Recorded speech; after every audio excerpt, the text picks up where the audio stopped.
video is sponsored by Last Epoch. Uncover the past and reforge the future in this upcoming time-traveling action RPG from 11th Hour Games. Built for genre veterans and newcomers alike, Last Epoch will have you mastering over a dozen unique and frankly rad-sounding classes like Void Knight, Beastmaster, and Blade Dancer.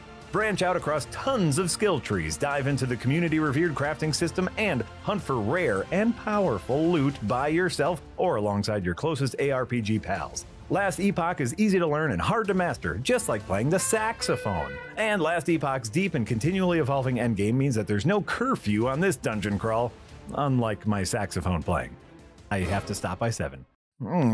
Pre-order Standard, Deluxe, or Ultimate Editions today to make sure you have access to tons of goodies like the Temporal Guardian Armor Set, pet cosmetics to spruce up your favorite companions, and of course a copy of the game itself. That's important. Start working out those index fingers because Last Epoch comes out of early access on February 21st, 2024. That's this year! Head on over to Last Epoch's Steam page to pre-order your version of the game today and prepare for your next great ARPG adventure.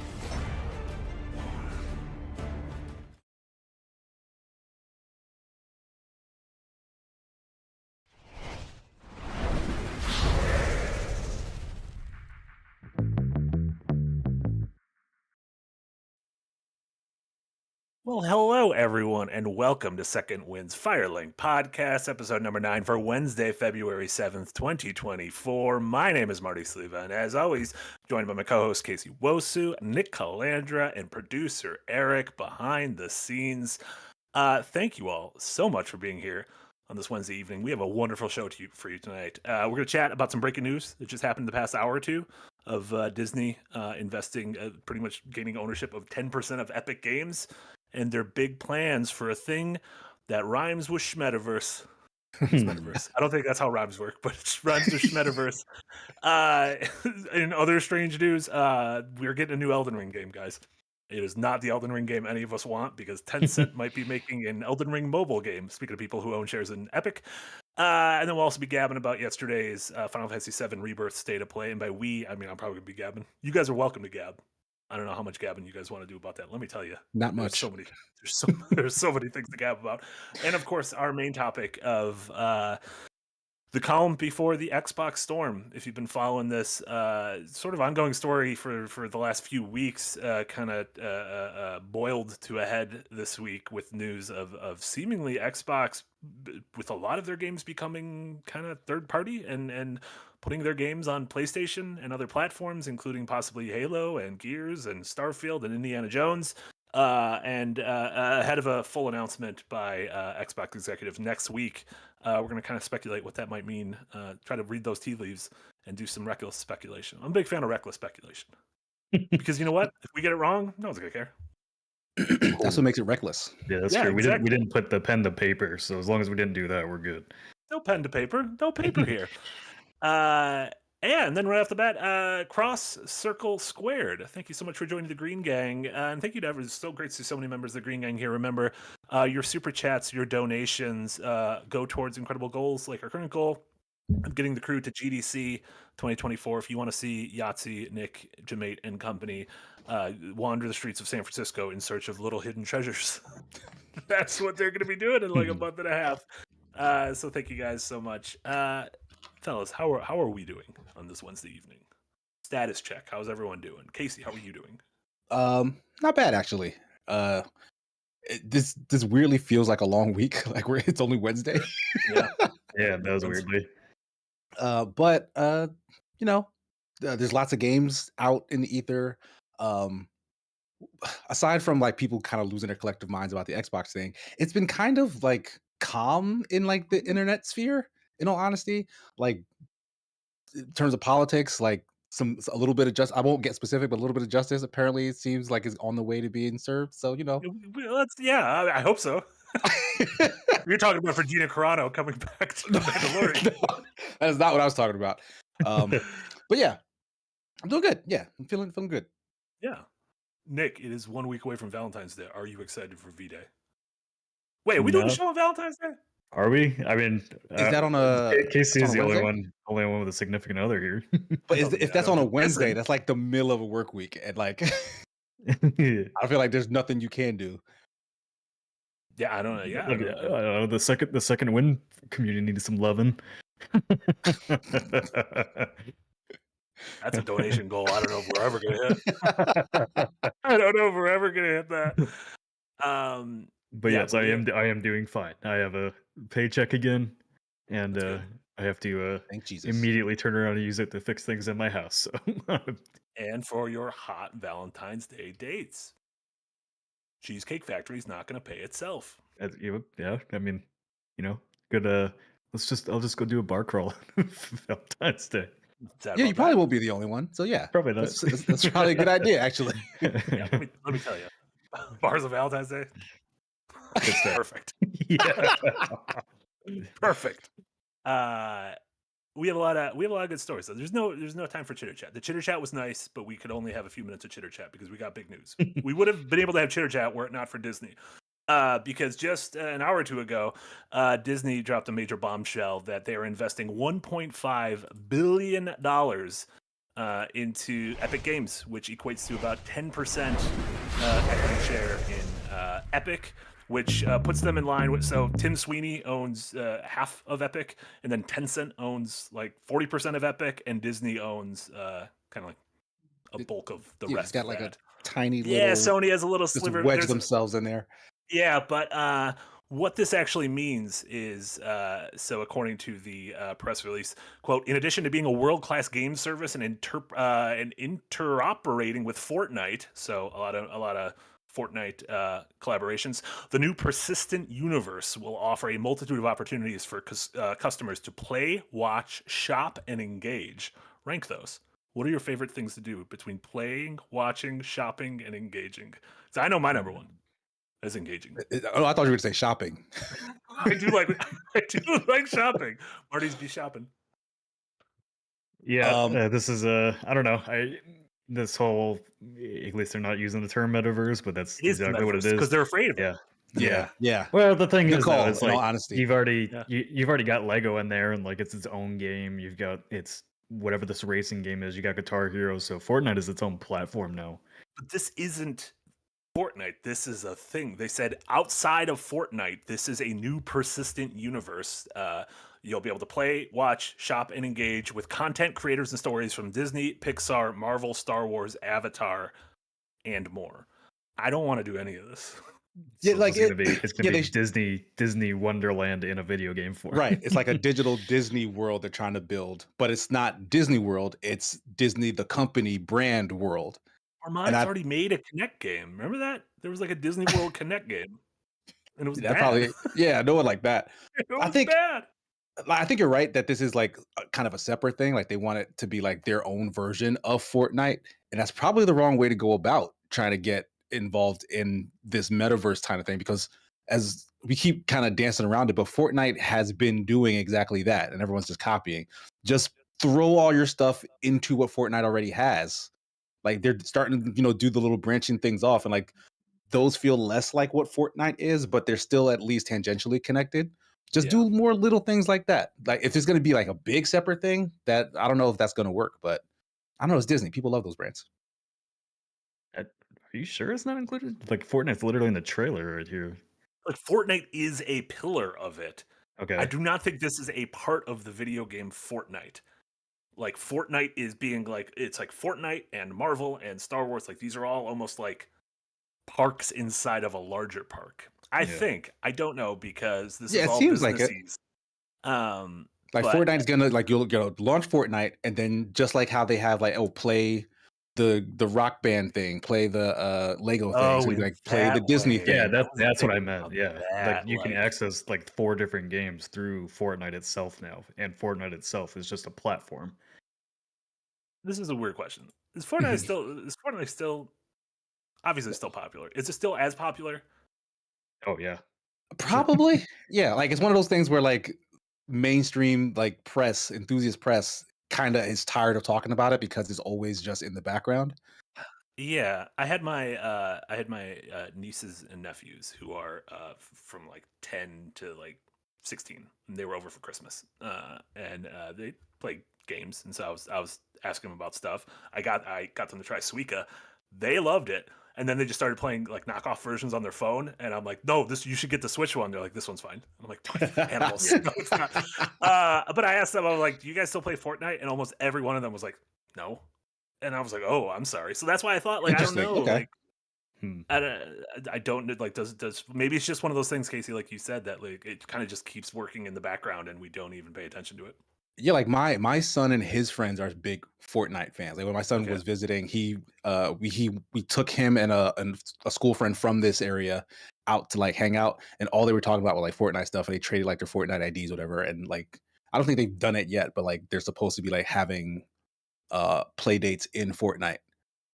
I guess that's cool. So yeah, I mean it's fine. Like I don't hate what Fortnite is. I personally don't find it that entertaining, but a lot of people do. I mean, and like Will does. Like Will's a big Fortnite guy, right? Yeah. So, Yeah, I like, mean Will and Taste are questionable. Yeah, I don't like. I would have been so much more down if they were like Disney's partnering with these studios to make games based on their properties. Like, Mhm. I don't know, because I've liked a lot of the partnerships Disney has had recently. I think their Marvel partnerships have been pretty strong outside of Marvel's Avengers.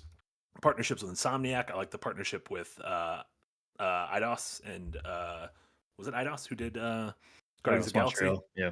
Yeah. I think the Blade game going to Arcane is cool. Again, I think some of the people they're partnering with Star Wars is cool. I'm excited for the Ubisoft Star Wars game coming out later this year. I thought the Jedi games were great. So like, there's interesting things to do there, but just going like chips all in with this Epic thing just does nothing for me. And just the idea of a metaverse, like maybe it's like eventual, but it's like when I see the videos of that Apple headset going out now, and I'm like, this is so fucking stupid. But yeah, like, it's wait a very minute, it's dystopian looking. Yeah. And everyone's like, look how good the FaceTiming works. I'm like, you look like ghosts.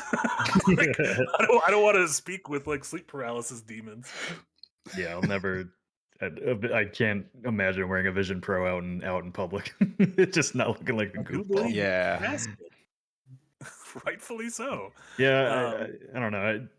This is one of those things. Again, like I think this is just already in the background and make both companies a lot of money. Fortnite, you've got the kids attached to Fortnite, and the more things you bring into Fortnite, these brands that kids love, I mean, they're just gonna keep asking their parents for their credit cards. More skins, more all this stuff. So it seems like an obvious partnership to have at this point, especially with all the collaborations they've already done in Fortnite and how popular those have been with people. It feels like this is a thing that has been in the works for several years. When I go back to 2019, kind of pre-pandemic, early 2020, when Disney was at the top of the mountain. Rise of Skywalker came out, made a lot of money. No one really liked it, whatever. The MCU was like the pinnacle of movies. Every movie was making $1 billion. Endgame came out and was the biggest movie of all time. They were like, we're good. This Disney Plus thing is coming out. People are going to see Baby Yoda and lose their goddamn minds. And in like the 3 or 4 years since then, like things aren't going well at Marvel. Things aren't going well at Star Wars. Things aren't going well at Pixar. Things aren't going all well with their original movies. To me, they're putting shows on Epic Disney Plus and then taking them away. So this feels like it makes sense if you do it when you're like, we have conquered this. Now, what is the next mountain for us to climb? But I'm like, you still haven't gotten back up to where you were 4 years ago. Like, focus on that first. Yeah, Epic to me feels like the Disney of the games industry at this point. Coming from Gears of War into what they do now, and it's all just brand stuff. And I miss when Epic actually made games. I thought they don't make games now, but interesting games, I guess. They make game, yeah, they do. They make game and they love making games. But what if that game is just all games? Like I think somebody must have said that in a boardroom, and like everyone's eyes lit up because we don't know what this is. Like we don't know what this collaboration will actually turn into. I still want to try like Lego Fortnite. It looked fun when you guys played it. Yeah, it was fun. I liked it. Yeah. So I mean, I play Fortnite every once in a while, so I just wish they make so much money. Wish they'd branch out and do some other stuff. Instead of closing the studios that they bought. Like funding smaller experiences. Although I guess who does Epic own? Harmonix? Psyonix, yeah. More Onyxes? They've pretty much just brought them all into Fortnite now. Yeah, that is true. That literally, Harmonix is making Rock Band in Fortnite. Psyonix is making that racing game in Fortnite. Yeah, like they're just like, boy, they're like Call of Duty developers at this point. Yeah, core teams. it's not But far they're off. probably getting paid for it. Probably getting paid very well. Yeah. Well, isn't it Like they literally one of those controller makers literally just made a new Guitar Hero controller that you can use for the harmonics game in Fortnite. Yeah, because I heard that the original ones that you can only find for like ludicrous prices on eBay don't work. actually function. Yeah. Oh, they do. They do. Yeah, Okay. they do work. Just rare. And like I'm gonna it's go hard to find get them whoever now. bought my Rock Band drum kit and steal it back. That's not legal. That's not street legal at all. Yeah, I guess in tandem with this, our second story that kind of feels like it's of a part of this, Tencent, who we previously mentioned, is a stakeholder in Epic. Reports are coming out that they are making Tencent is also a stakeholder in From Software or Kodokawa Games, From Software's parent company, and sources told Reuters that Tencent is working on an Elden Ring mobile game. With microtransactions. Of course, with Of course, microtransactions. Like they were very excited about that, it sounded like from the press release. Yeah, it says Tencent intends to make Elden Ring a quote free-to-play game with in-app purchases in the style of Miho Yiho's Genshin Impact. Gross. Yeah. Why? But- I mean, I understand why. But But if why? Tencent's giving From Software a shit ton of money, whatever, at that point, From Software used it to make the next big game for themselves. Yeah, I guess I like people getting paid, but Well, I mean, they wouldn't be working on this, I'd assume, right? Like No. Tencent would get no, like, one of their yeah. George R. R. Martin would be. homegrown studios. Yeah. Sorry, guys, I gotta go make this Tencent game for a few years. I mean, the thing is, like this is 100% not gonna work, right? Like, like, Why not? You can use your controllers on your phone now and everything. I mean, that's But the like, thing. what- but what is- Asia, like, what is Elden Ring as a mobile experience with in-app purchases? Like, what is the that number game? of deaths? no, You you gotta get pay- every enemies drop in the soul. You don't spend the souls on leveling up. You spend them on gacha, right? On armor, like gacha, like randomly generated armor God. and Oh. weapons and abilities and everything. And like, oh, I don't want look, to talk about this anymore. You rolled a purple tier patches. He's coming for your Radon fight. Someone mentioned Radon swimsuit version. Yeah, they're gonna horn up that blind girl who wants you to set her on fire. Was that Oh, one? I boy. might have been combining several of those games. It's fine. One of those games is a blind girl that wants to be set on fire. Well, yeah, I don't- I mean, the Chinese mobile market will eat that up. I don't know. That's the American thing, mobile is- market. Yeah, so maybe that's even like they're like, well, I don't give a shit if you Americans don't like it. Like, you're not gonna buy it. You're not gonna play it anyway. So like, we didn't Yeah. make this for you. Exactly. Right, like, it's not for you. Yeah. Mhm. Yeah, I don't know. I guess it's one of those like maybe if it's just out of sight, out of mind. I'm like, it's fine. Just make a bunch of money. Like, just keep letting Miyazaki make his weird shit and stay out of his way, and I guess we'll be fine. Vitus Avitus, welcome to the Green Gang. Welcome. You guys thought I was gonna say a thing about that, but I just got excited because Vitus was here. Thank you so much, Vitus. Yeah, there's not much. There's no other details on that other than that's the thing that's happening. It is funny that it feels like I'm surprised we don't see more of these. Like every big IP getting. See, that's the thing. I've been like dabbling around with mobile games lately. I haven't looked at that shit in years, right? And so like there's a game called like Beatmaster, which is like a rhythm game that I've been playing a little bit. You know, it's kind of just fun to sit around. But when I was going through the store, I was kind of shocked at the amount of like big IPs that are in there, and it's completely out of our sight because we don't cover that, you know, the mobile industry. But yeah, I mean, that's like, actually a good point. like the amount of indie games that are in the mobile market that are probably generating a shit ton of money for those developers, wild. I like a bunch of games I did not expect to see in there. Can't name any right now because I looked at it like 2 weeks ago. But if you go look at the App Store and like look at the top 100 games, you're gonna be like, "What? This indie game that's on Steam is on the mobile store too?" Like, oh, cool. Probably makes way more money on mobile. Yeah, that's right, Eric. There's a Devil May Cry mobile game that I keep getting ads for, and I'm like, I don't want to play this. Doesn't sound like a thing I want to play on mobile at all. Yeah, it's a strange space. Like, I am. It is funny because it feels like a pendulum is swinging back towards handheld gaming. Like I could feel it in the air. The success of the Switch, the success of the Steam Deck, the fucking Portal. I have props. It's a Portal. Oh, The PlayStation I thought you were Portal. going to say There's the cranker, and I was like, nobody bought that thing. I don't know where my cranker is. I found it and I lost it again. But then reports that Sony might be working on a dedicated handheld successor. Reports that Microsoft might be working on a dedicated handheld. Like they saw the success of the Switch and were like, oh fuck, like maybe that's something we should get of. It's just interesting that it felt like, we had a lot of handhelds and then we had no handhelds, and now we might be going back to a lot of handhelds. Personally, I like that. I think the key to the handhelds was one, making it feel good in your hands, and then two, being able to dock it and play it anywhere you want. Because that's what I love about my Steam Deck right now. Is like I can just dock it in my living room, I can dock it in my bedroom, I can dock it on somebody else's TV that I'm not supposed to be playing on outside. Hubba. I don't know. There's somebody down the street has like a deck with an overhang, and they got a nice TV out there. I'm like, what if I just walked over there one day and docked my game up there? Like, hey, you want to sit down and play some Smash? Look, science demands that you try this. Yeah. Hey, Valentine's Day's coming in a week. Get your dock on. I got arrested. I got arrested trying to get my dock on. Man, Nintendo was out of something. People like doing that. We saw that first thing. It was like click, and I'm like, who the fuck wants to do this? Why is this businessman taking Zelda on the go? And now I'm like, I understand. I was wrong. I apologize, Miyamoto. Yeah, that's just something interesting. I'd be curious to see if we get dedicated Microsoft and Sony handhelds within the next 4 or 5 years. Also, are we still waiting on a dongle or whatever from Microsoft? Like forever ago, you're supposed to plug just a thing in your TV that had access to Game Pass or the cloud service. The dongle. That's what you don't even need it because you can just download the app through like Samsung TV and all that stuff. What if you don't have a Samsung TV? LG TV, I think you can do it too. Any TV with like Android, you can download the app for it. Oh, you know what? My TV has Android and I hate it.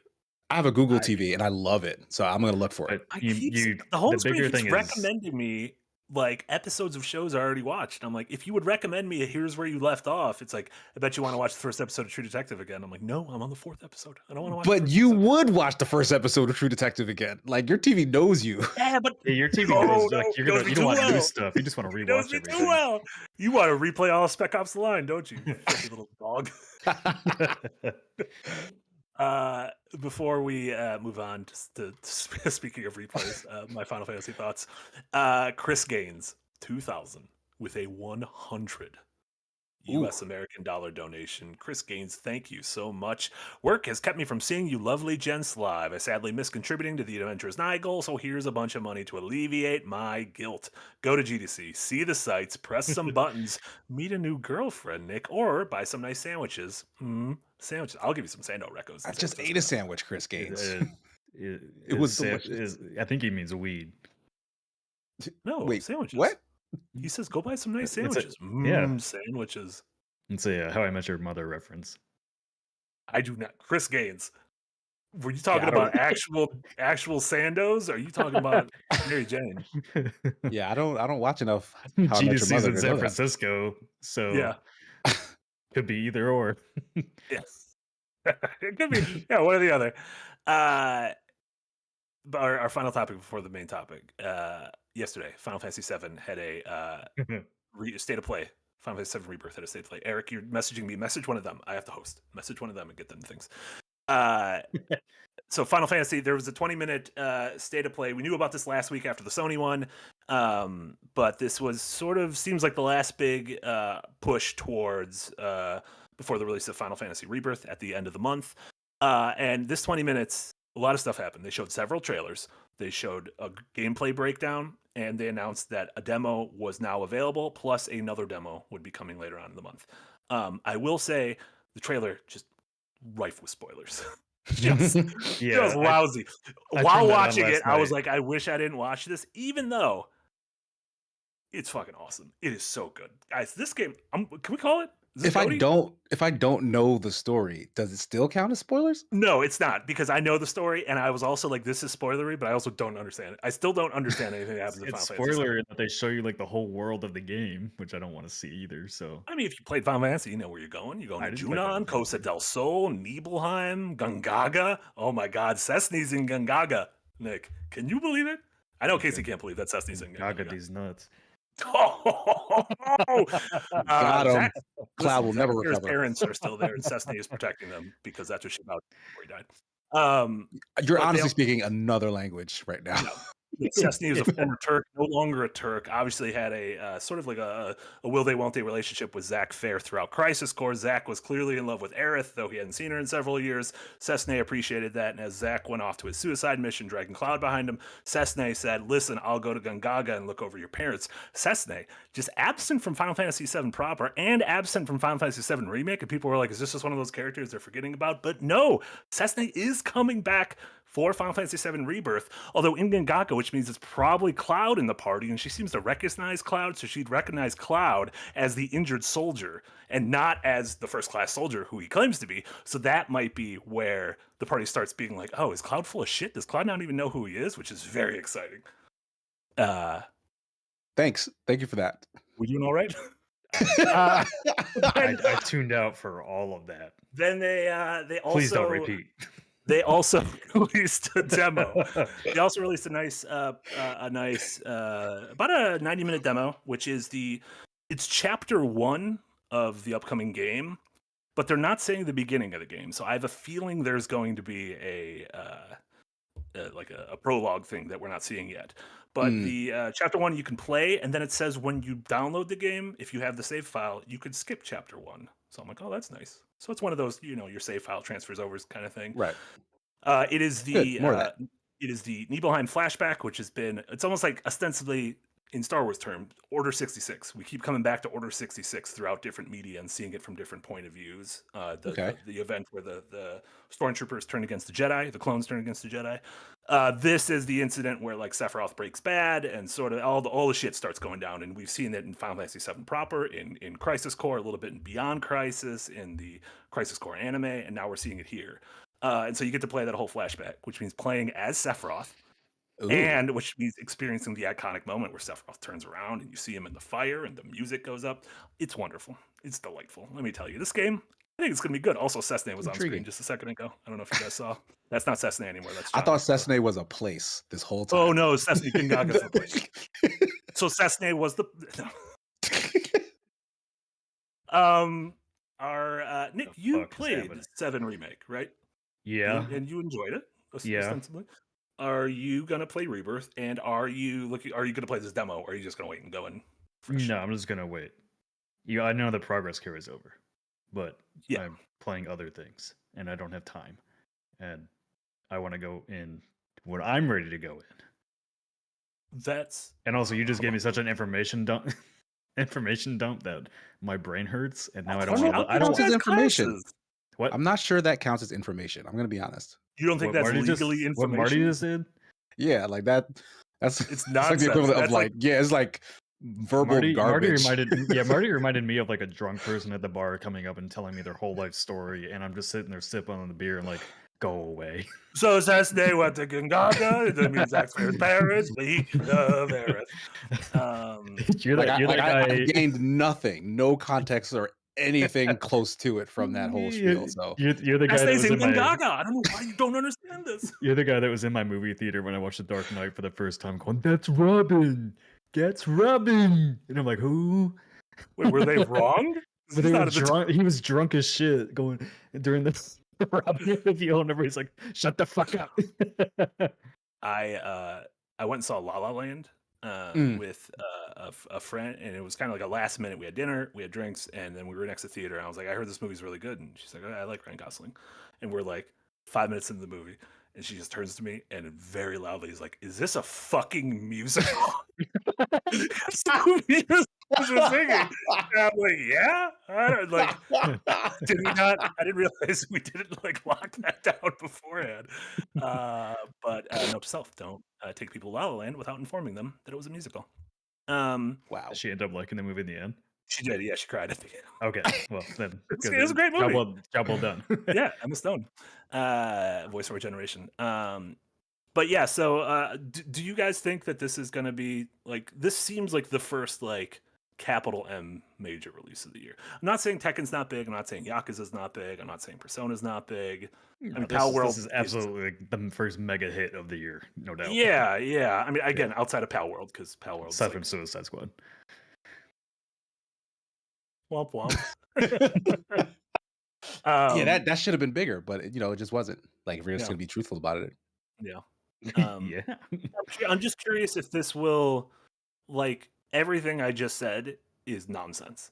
And I feel like in order to like really enjoy this game, you're gonna need to understand the nonsense. And I'm just wondering if there's like too much of a barrier to entry for this to like. I am so fucking excited for it, but I feel like it's an easier buy-in to be like, here's the kingdom. Don't worry about what happened beforehand. You know, Baldur's Gate. These are all new characters. Don't worry about it. This has like Yeah, decades of baggage yeah, across like medium. as prolific and big of like a video game staple Final Fantasy is, it's I feel like it does still kind of occupy the same sort of niche space that like maybe Persona does, which is also like big in our heads, but like I couldn't say Persona to anyone outside of our circle and they would know what the hell I was talking about. Final Fantasy, maybe, but I'm sure those people wouldn't have played it and aren't looking forward to, They would this just know remake about it thing. because it's been around since the '80s. So Right. So like, I mean, I and feel like the of last Final Fantasy didn't sell that great. So like I don't know. I mean, yes, it's a big AAA release, but I don't know if it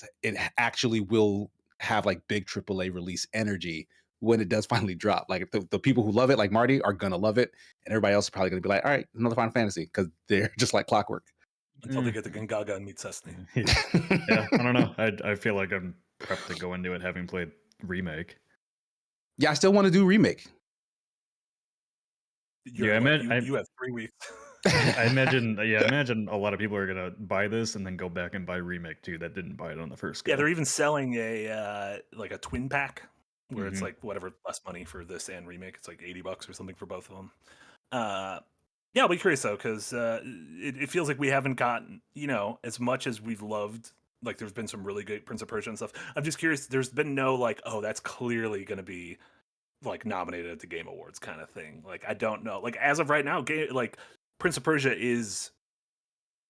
I think is my favorite game of the year so far, but I don't know if by the time December rolls around it's still going to be there. And that's the thing. I don't know if Final Fantasy is going to be that thing. Like, and I guess maybe we don't know until hindsight, but this is going to be kind of a strange year. Like this year is the beginning of last year. We were like, oh man, this is going to be a big year because we know all of these things are coming. Like we don't kind of have that this year yet, which I guess makes it more exciting. Like I feel like Dragon's Dogma 2 is going to be like a surprise big ass hit. Yeah. I think that's going to be a good ass game, and like it's showing well, so folks are going to be intrigued enough to just hop in. Sure. Whereas, like you said, Final Fantasy has that baggage. Like even if you are looking at the trailer and are like, "Oh, this looks kind of cool and interesting," it's incomprehensible to you, and it's tied to this longer legacy. And like, if you're not in, then maybe you're just not in. Yeah, it almost reminds me a little bit of Alan Wake 2 last year, where it feels like the people who loved it, and the people who were like all in on Remedy were like, yes, finally. But like, it did feel like it had a lot of kind of baggage to it, I guess. Like, man, do I have to play? What's it called? Quantum Conundrum? No, that's not Quantum Break. Quantum Break. Quantum Conundrum was the other one. That was a puzzle game. Yeah, feeling like that game. Yeah, that was Kim Swift, the Portal director. That game. I don't know why. I don't know. Not that I don't know why she made that game. I don't know why. I just brought the game up. But yeah, obviously a lot more on that. I was thinking about maybe maybe on Friday streaming the demo. It's like 90 minutes or so. Maybe doing a little noon stream. So showing it off to people who haven't seen it yet. But yeah, we'll have more leading up to that. August, $20 donation. Thank you so much. Demonetize the podcast for saying dongle. Inappropriate language. I, for one, like the word dongle. I think it's great. Thank you so much, August. Tim Mio with a $5 dono. Thank you so much, Tim. Marty, help. I'm halfway through Dirge of Cerberus. Why do I love this game so much? It's such a silly game, but it's also kind of messy and nostalgic. Dirge of Cerberus is a PS2 third-person shooter starring Vincent Valentine that also has characters in it that were appeared in the Final Fantasy VII Remake DLC. So, like, it is, again, these Final Fantasy Remake projects are directly calling back to not only the main Final Fantasy game, but also these spin-off games, whether they're Crisis Core or whether they're Dirge of Cerberus, but they're also calling back to books. You got to read novels. This is the same as Star Wars, it sounds like. This is just homework at this point. This is just homework. Jumbly Wumbly also donated $50 through PayPal. Says, as heard at the Discord, my Phoenix Penance and my Give Me More Fucking Darren Stars aligned. Also released the OG Adventures and I Cut. You'll wait for your remaster and you'll like it. Wow. Wow. We promised the start of the new entertainment podcast is going to be a little bit later due to unforeseen circumstances. However, I want to get Darren on, similar to the Star Trek stream. I want to figure out a reason to play some sort of a movie game and just have Darren on the stream. Just to, We gotta have him play Last of Us still. we do have to have him play. No, I mean, he's played The Last of Us. Someone just has to Stream it with him. stream it with him. We could do that, yeah. Yeah. But there's like big, like in, I kind of want, so 1999, it was a big year for movies. The Matrix 25th anniversary, Phantom Menace anniversary. I want to play those games. So we can play a King Kong game. Peter Jackson's King Kong, the movie, the game. Yeah. HBD King Kong. And I have Darren comment to see if they are video games the better medium than film. We'll find out. I mean, that Enter the Matrix game has actual like hidden scenes and behind the scenes, not behind the scenes, but like just alternate scenes. Homework, yeah, like you needed to, there was like the minor characters in the Matrix Reloaded and stuff. In order to know what Jada Pinkett was doing, you needed to yeah. I know what game to make him play. The Reign I of thought you were Fire. Say, I know what Jada Pinkett was doing, and I was like, "Jeez, I do not know what she was doing." Wow. It was August Alsina. We all know. We all know what she was doing. What do you say? What game to make the Reign of Fire game? I'm sure he loves that movie. I bet he's got a lot of thoughts on the Christian Bale, Matthew McConaughey film. I did bet. Okay. I don't even remember what the game was like. Jason Tudor says there's a Reign of Fire game. Yeah, there is. I had it on the GameCube. What a game. See, I miss when terrible movies could come out and get terrible game adaptations. I miss when the world was terrible. Jewel Rao with a €2 dono. Thank you so much, Jewel. When do we finally get Order 69? Step it up, Disney. Maybe that's going to be one of the lands you can visit in the Fortnite expansion. Yeah, but you gotta be 18 plus to get there. Yeah, some Twi'leks doing weird stuff. Jabba getting freaky. And then Orange Kitty with 20 Canadian dollars. Thank you so much, Orange Kitty. I've been working my way through the Final Fantasy series, starting with the Pixel remasters, and I'm loving them so far. About a quarter of the way through 4. Can't wait to get to 7 and beyond. Keep on rocking the fresh content team, Orange Kitty. First off, are you Garfield? If so, I'm a big fan of lasagna, and I also do not like Mondays. I did the same thing. I bought the Pixel remasters and went through 1 through 6 last year, and then went through all the 7 games, and it's been wonderful to see that evolution. That's a good series. Some people, this is gonna be a hot take. Final Fantasy is pretty good. Yeah, but you didn't play Crystal Chronicles. I did not play Crystal. Oh, well, technically, I'm not there, so maybe I haven't cheated yet. Oh. But don't you need friends to play that? I don't. Yeah. I don't. Well, yeah, I don't. I think know. you can play it solo. I had it on the GameCube, and I had no idea what I was doing in that game. So I don't think I ever got past like the first level. Yeah, Like it was like a whole to do, right? Like you needed 4 friends and also like the link cable thing to the Game Boy, which allowed you. I can't remember what functionality it had because I think you still controlled the characters on the screen, but I think all your menu stuff was just on the. Yeah, because I guess you roll through RPG menus, but you wouldn't have to pause what's going on the screen. Right, for everybody else. So like, it was a really cool idea. And like I went through that whole hullabaloo with a bunch of friends to play that game, and we had no fun. Like we just did not enjoy any part of that experience. Well, one player also has to not have fun because one player, the whole thing was like the world is shrouded in a poison mist, so like a little Miyazaki fantasy, and one character has like a curing bell that creates like a little safe zone. Yeah, like a dome. And so one person gets to carry the dome while the other 3 people get to have fun Final Fantasy adventures while fucking dome carriers back here just like, all right, guys, have fun fighting everyone. I played the true classics like Goblin Commander. Again with the Goblin Commander. Love Goblin Commander. It's crazy.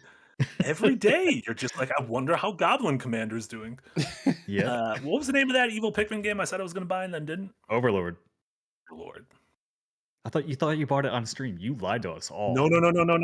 He was there. I tried. He was there. I tried to buy it on stream, but it needed the last 3 digits of my credit card or my safety number, my credit card. And then we started talking about, do we know that number? And I said, I don't. How do you not remember this? How do you not remember your own credit card number? You only remember when you're buying amiibos. That's not true. Sometimes I buy amiibo in cash. Yeah, amiibos don't ask for the security code. That's the trick. Yeah. Also, if I had to remember my credit card number, that would mean I wouldn't have room to remember why Stephanie's in Gungaga protecting Zax Fair's family after he Gareth. No more. You're cut off. We're going to move on shortly to our main topic, the Xbox calm before the storm. But beforehand, we have another word from our gracious sponsor, Last Epoch. Eric, roll that beautiful bean footage. This video is sponsored by Last Epoch. Uncover the past and reforge the future in this upcoming time-traveling action RPG from 11th Hour Games. Built for genre veterans and newcomers alike, Last Epoch will have you mastering over a dozen unique and frankly rad-sounding classes like Void Knight, Beastmaster, and Blade Dancer. Branch out across tons of skill trees, dive into the community-revered crafting system, and hunt for rare and powerful loot by yourself or alongside your closest ARPG pals. Last Epoch is easy to learn and hard to master, just like playing the saxophone. And Last Epoch's deep and continually evolving endgame means that there's no curfew on this dungeon crawl, unlike my saxophone playing. I have to stop by 7. Pre-order standard, deluxe, or ultimate editions today to make sure you have access to tons of goodies like the Temporal Guardian armor set, pet cosmetics to spruce up your favorite companions, and of course a copy of the game itself. That's important. Start working out those index fingers because Last Epoch comes out of early access on February 21st, 2024. That's this year. Head on over to Last Epoch's Steam page to pre-order your version of the game today and prepare for your next great ARPG adventure.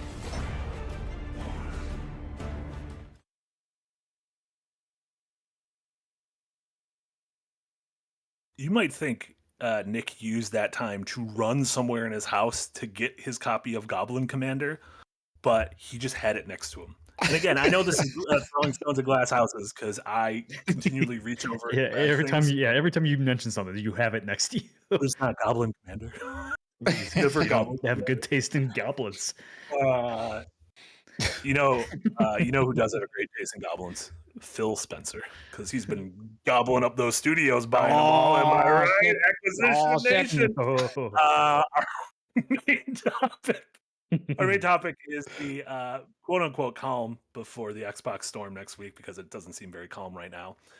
So to catch you up, earlier this year, reports came out that Xbox was planning to have one of their first-party games end up making its way to PlayStation and Switch. And people were like, what game might it be? Is it something like Psychonauts or something like Sea of Thieves? So part of the story is that after a Hi-Fi Rush data mine revealed pretty like shirts that's like a PlayStation shirt and a Nintendo shirt for Chai. That was his name, right? Yeah, Chai. It's all but confirmed that that game was Hi-Fi Rush, which kind of makes sense to be on those consoles. However, this week reports came out from a bunch of different sources of journalists and insiders and YouTubers and maybe some weirdos. But the reports stated that this was the first of a lot coming to different of first-party Xbox games coming to PlayStation, and that included stuff like Halo and Gears of War and Starfield, and possibly future games like Indiana Jones, and maybe all the Activision games would still be on PlayStation, and maybe they wouldn't even be a part of Game Pass, and maybe Xbox won't even be making consoles anymore, and maybe all those digital purchases are going in the trash.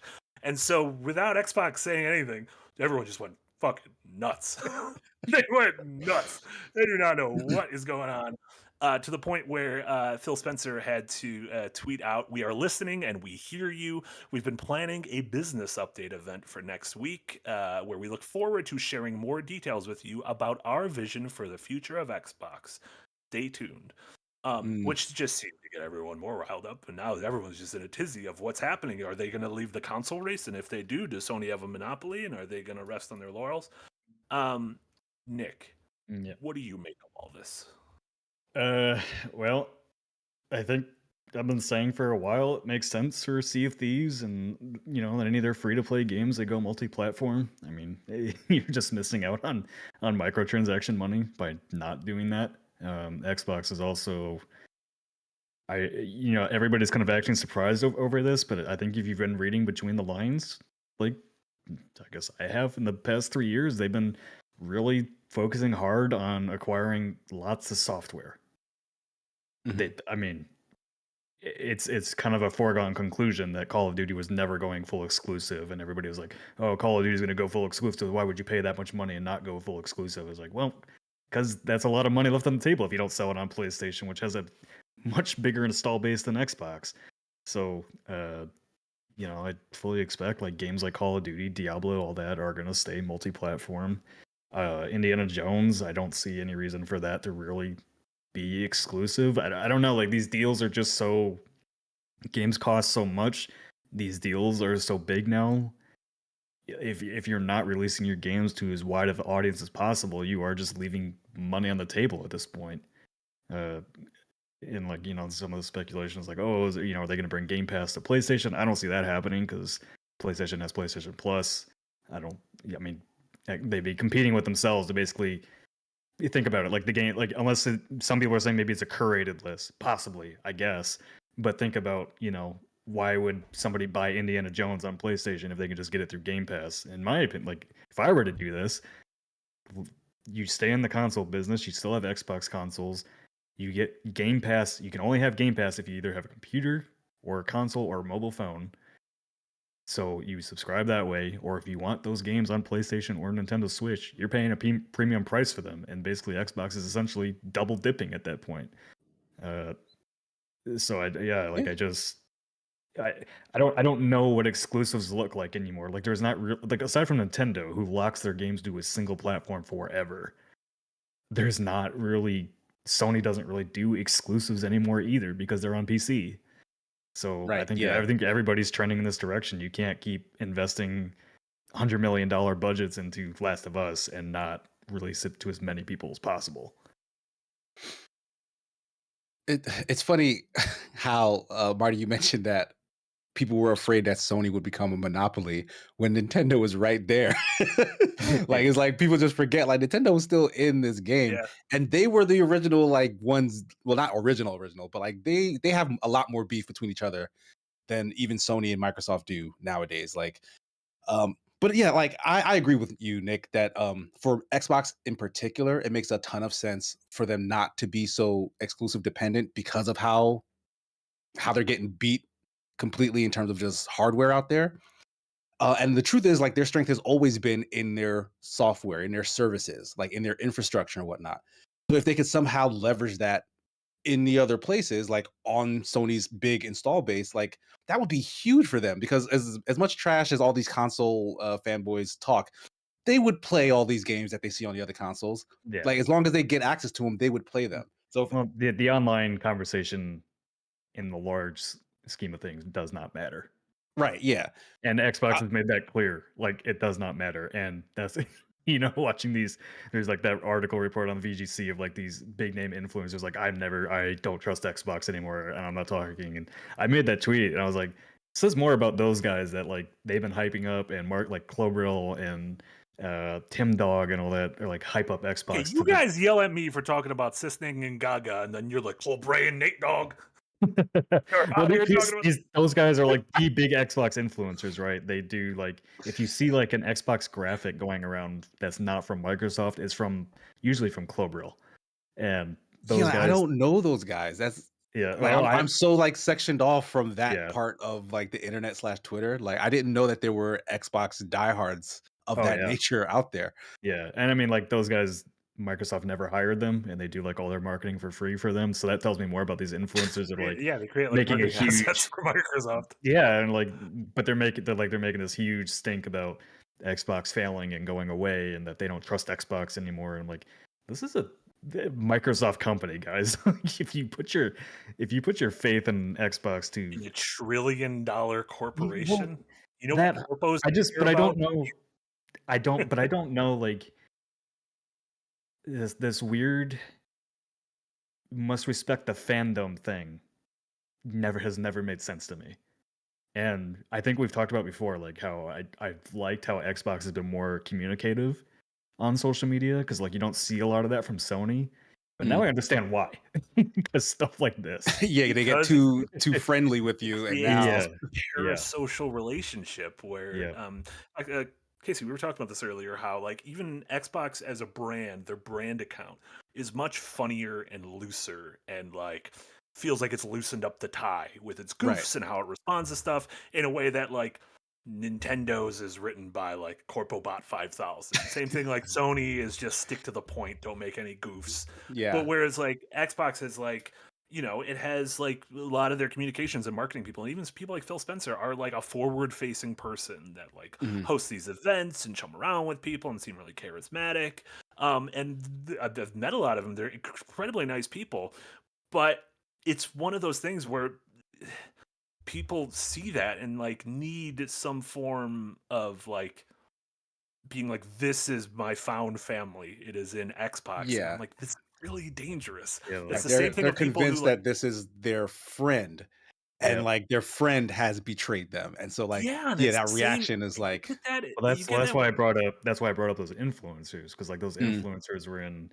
I get this, and it's not really just a Twitter thing. Like this is like an ecosystem thing where those influencers are in Phil Spencer's like replies, like come talk to us, come tell us what's going on. It's like it's not going to give you the time of day to tell you what their company plans are, bro. Like, I don't know. Like, to me, as soon as Game Pass was announced, it was pretty clear like where Microsoft was going, and they said it. They said it years ago that they wanted Game Pass to basically be their Netflix of games, and you can get Netflix on any platform you are on. So, there's a lot of people making assumptions and stuff about, oh, Xbox Game Pass isn't profitable or whatever, and I'm like, we don't know that. We don't know. And so I think there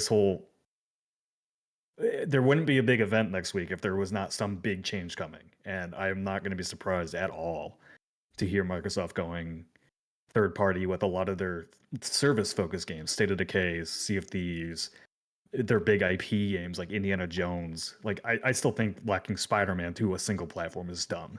yeah, like that sort of stuff. And that's the other question that kind of comes up. Like if this is how they're gonna move going forward, Sony's the other part of that. Like Sony has to say, yes, you can put your stuff on our console. Is that something that they'll be okay with long, And, like just overall? And like if so, is this good for Sony? Is this bad for them? Like what do you think is Sony's mindset on Xbox becoming sort of this pseudo well, platform holder slash third party publisher? Xbox has to first pay them to put the game on their platform.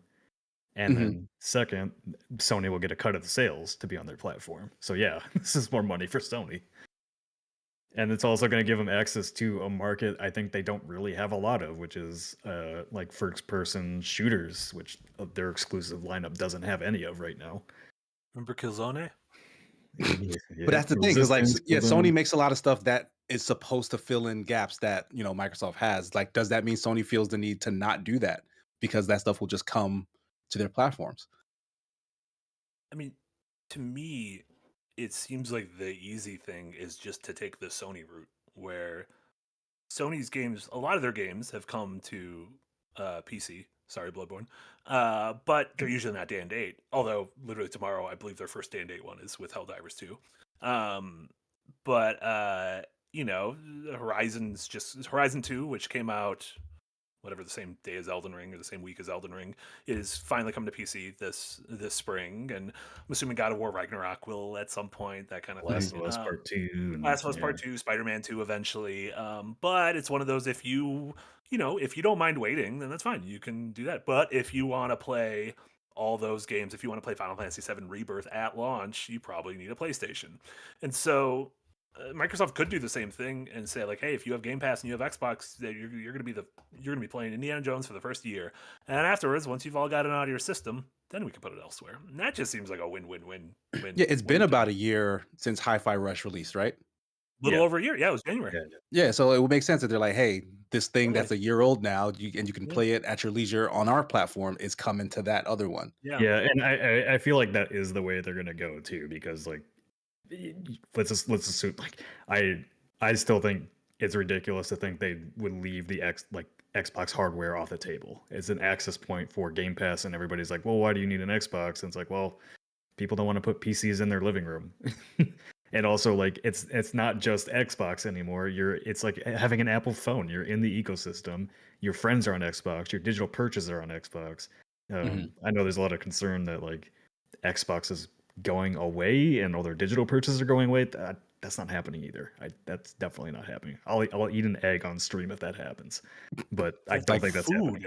Like a raw one? Like a I'll eat raw eggs egg. on stream. Can I I'll eat a raw eat egg. dinner on I'll eat a stream? raw egg on stream. I'll eat another dog treat. I'll eat a full milk bone on Why stream. why are you spiraling? You see how you That's pivoted from real food to dog food.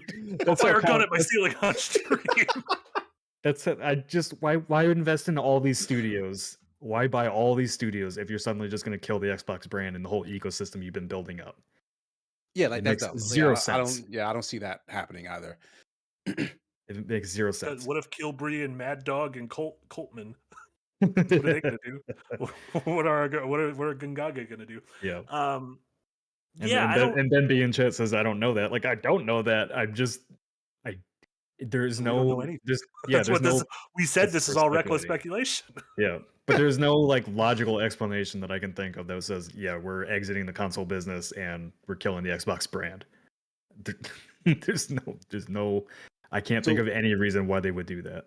So, what is the most logical reason for this decision then to kind of open things up third party? Like, is this like a money thing? They're like, hey, the amount of money that we're spending on all these services is not enough, and we need to increase it post haste. Therefore, it's probably Microsoft saying you just spent $70 billion of our money, and we want to start seeing a return on it fucking now.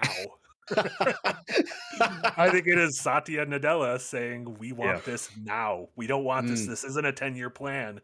We want to see those numbers going up right now. And I just, like with the crossplay and everything that we have now, I just don't see the reason to continue locking games to a single platform. Like, I think even for PlayStation, you got system sellers, but I think at this point you're locked into an ecosystem like you are with Apple or Android. And if you haven't switched that ecosystem before, it's a pain in the ass to do it. You leave everything you have behind to go switch to that platform. So either you buy the other, with the game systems, you just buy the other platform if you can afford it, kind of thing at this point. But we come at it because I think all three of us have all three of the platforms and a gaming PC, and obviously it comes from a place of work, a place of privilege, and everything. I personally play my Xbox is the thing that's on the most. I mean, not Switch, but like my Xbox is my thing where I watch movies on it, I watch YouTube on it. If a game is third party, I'm gonna be honest. Up until recently, I've always been going to Xbox. And that's what I do. Portal. This PlayStation Portal might be a game changer. If a game's got side quests and chores, I think I might be portaling from now on. But I think Game Pass is great. There's a bunch of games I didn't buy because I downloaded on Game Pass. Maybe that's bad for the games. Maybe that's bad for indie games. Maybe I should be buying the games I like. I mean, in reality, those people want you to play their games, and they got paid money for it to be on Game Pass. So, that is a win if you experience that game via Game Pass. What I'm wondering is Game Pass costing them money for them to be like, we have to do something different? Or is it just because honestly, I agree. This should be what everyone's doing. I'm curious if Xbox going down this road will encourage anyone else to follow suit, because them being in last place and trying all these kind of very consumer friendly things that have garnered them all this sort of appreciation still isn't moving the needle in terms of actual sales. People are still beholden to Nintendo and Sony, who don't give a damn about their customers and will keep releasing the same sort of stuff that people just keep eating up. So Xbox has to pivot and do something, but everything they do is kind of met with meh by the larger gaming community. It's also funny. So it does kind of feel like giving up. That they stombled into the biggest game of this year so far with Power. Yeah, it was like a 6-month-old build. Yeah. But it is kind of crazy that way more people are playing it on Steam, but more people have been playing Power World on Xbox than playing any game on PlayStation this year. That's a fact, because Power World was the biggest thing of the year. Granted, will it still be the biggest thing? No. You see, its concurrence are still very high, but it feels like every week it is being halved, which is understandable. But still, Power World was real big. They got their Pokemon with guns. Man, no one cares about Power World anymore, do they? Yes, people are still playing it. I still, I have a lot of friends who are still spending a lot of time in it. My Facebook feed, which is all my old friends. I say old, but my friends who are as old as me. Sure. That's filled with them still, having Power World adventures and stuff. Yeah. Yeah. I mean, if Xbox lost somewhere. It's definitely the console war, but I don't know. I don't know whatever the console war is or was. But when I look at Xbox, I think like, okay, they have console, and up until recently, they had the PC market too. Like I think of Xbox. Ever since the Xbox One and they started bringing stuff to PC, I've never really thought as Xbox as just the console anymore. It's like I can get their games on Xbox and get their games on PC, or I get their games on phone. And until what, last year, 2 years ago maybe, Sony started releasing their games on PC. So I don't know. I think the landscape has changed, and these games are too expensive to leave on one platform and recoup their costs anymore. Yeah, we don't have a date lockdown next week. They haven't said when their event is, what their event's going to look like, if it's even going to be streamed, if it's going to be a press release.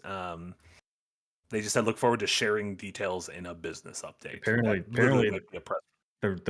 I think Jeff Grubb said it, that the plan was to reveal this all at the end of February, and then it all leaked, and so now they have had to push it up. Yeah, they had to rush. Yeah, well, end of February would make sense because this feels like one of those businessy things you do before GDC, so that they could set up a bunch of GDC meetings surrounding this. A lot of times, tech and stuff like that gets revealed.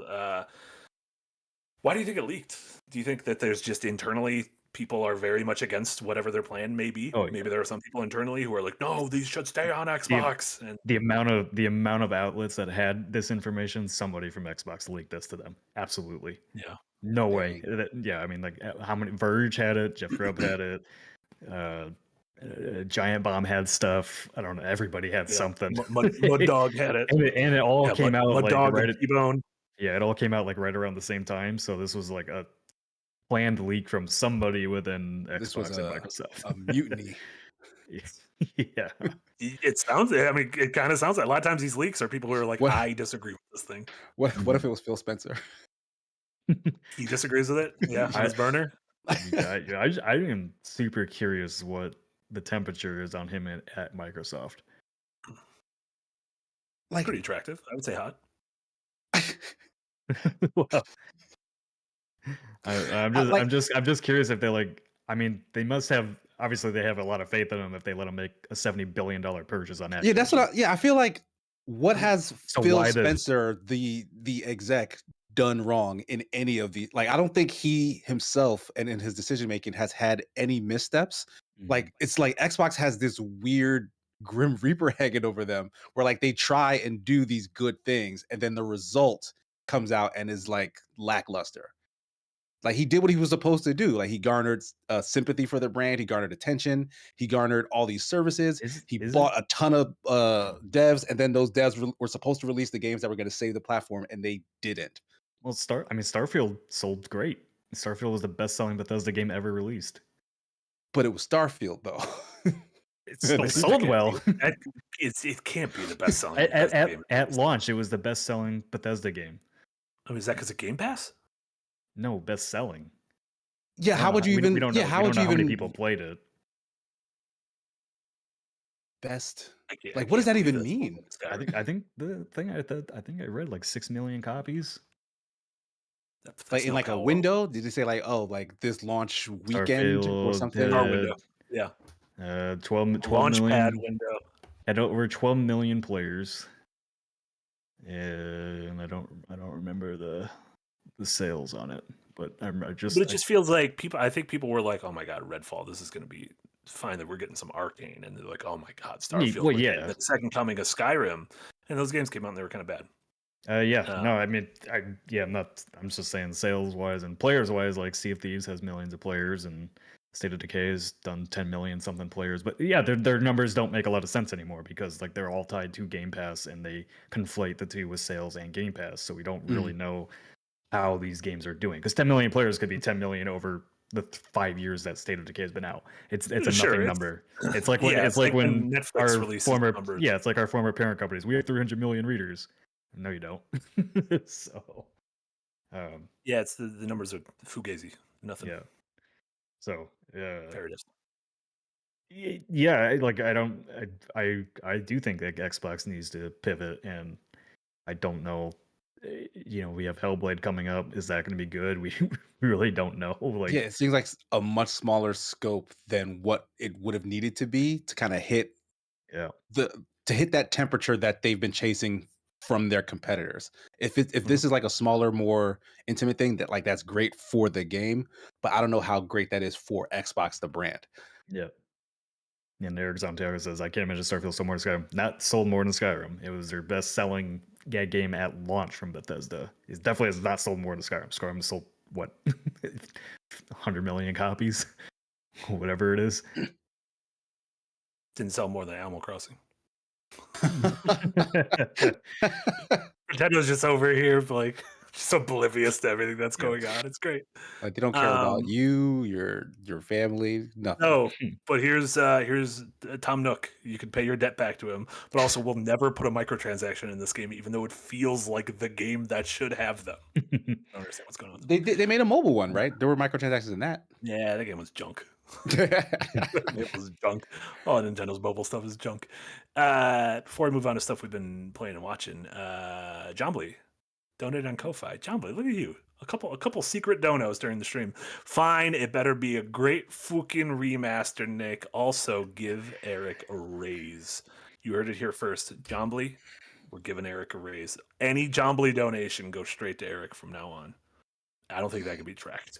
I don't think that can be tracked. That was also a lie.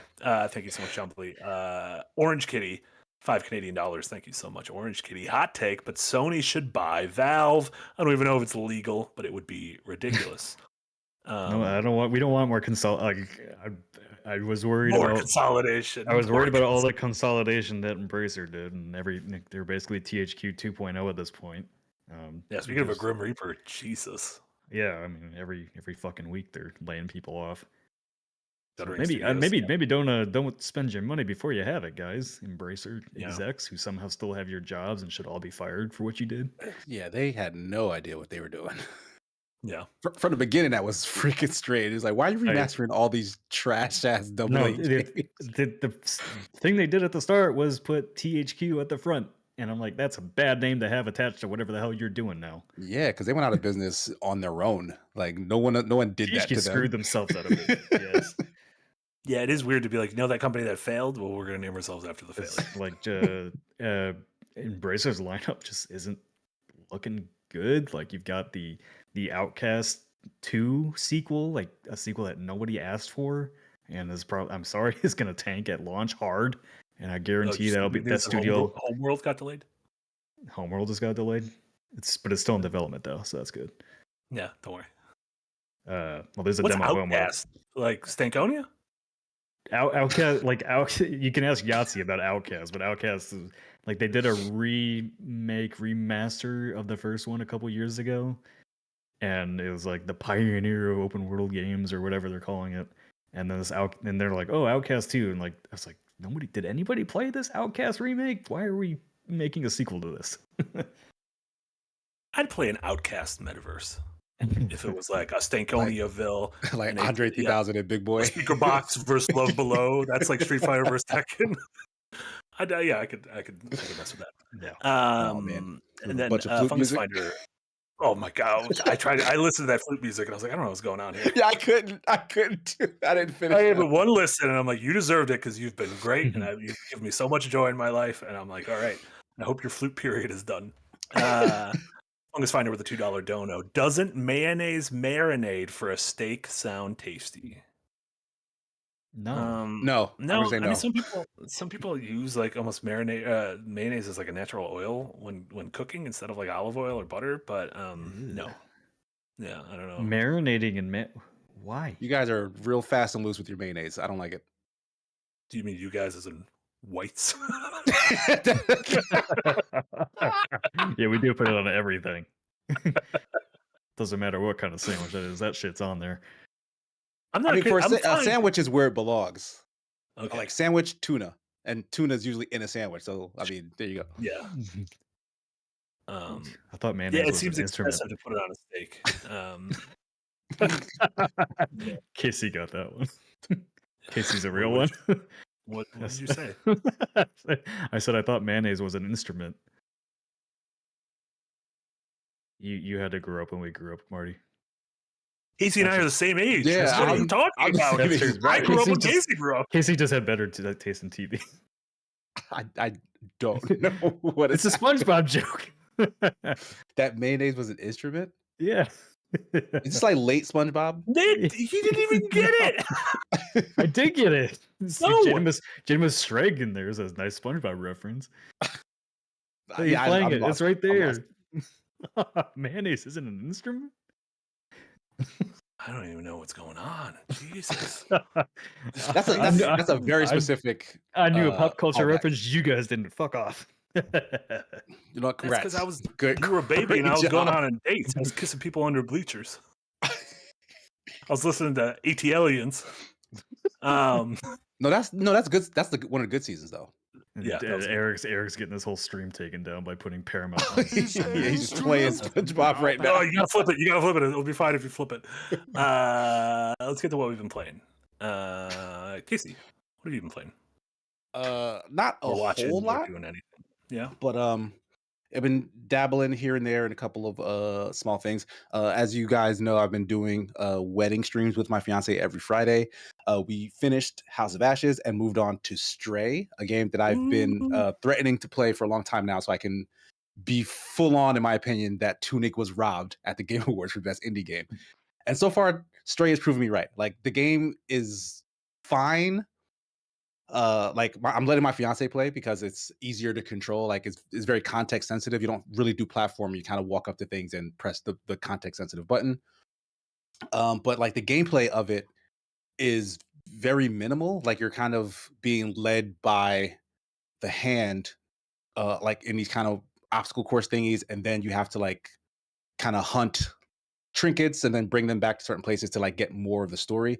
And so far, like we're like 2.5 hours in, and I'm intrigued by the world, but like it's not like compelling. Like, this isn't like some sort of grandiose thing. So I'm wondering, like, is there like a big twist at the end of Stray that like makes all of the sort of mundanity of up?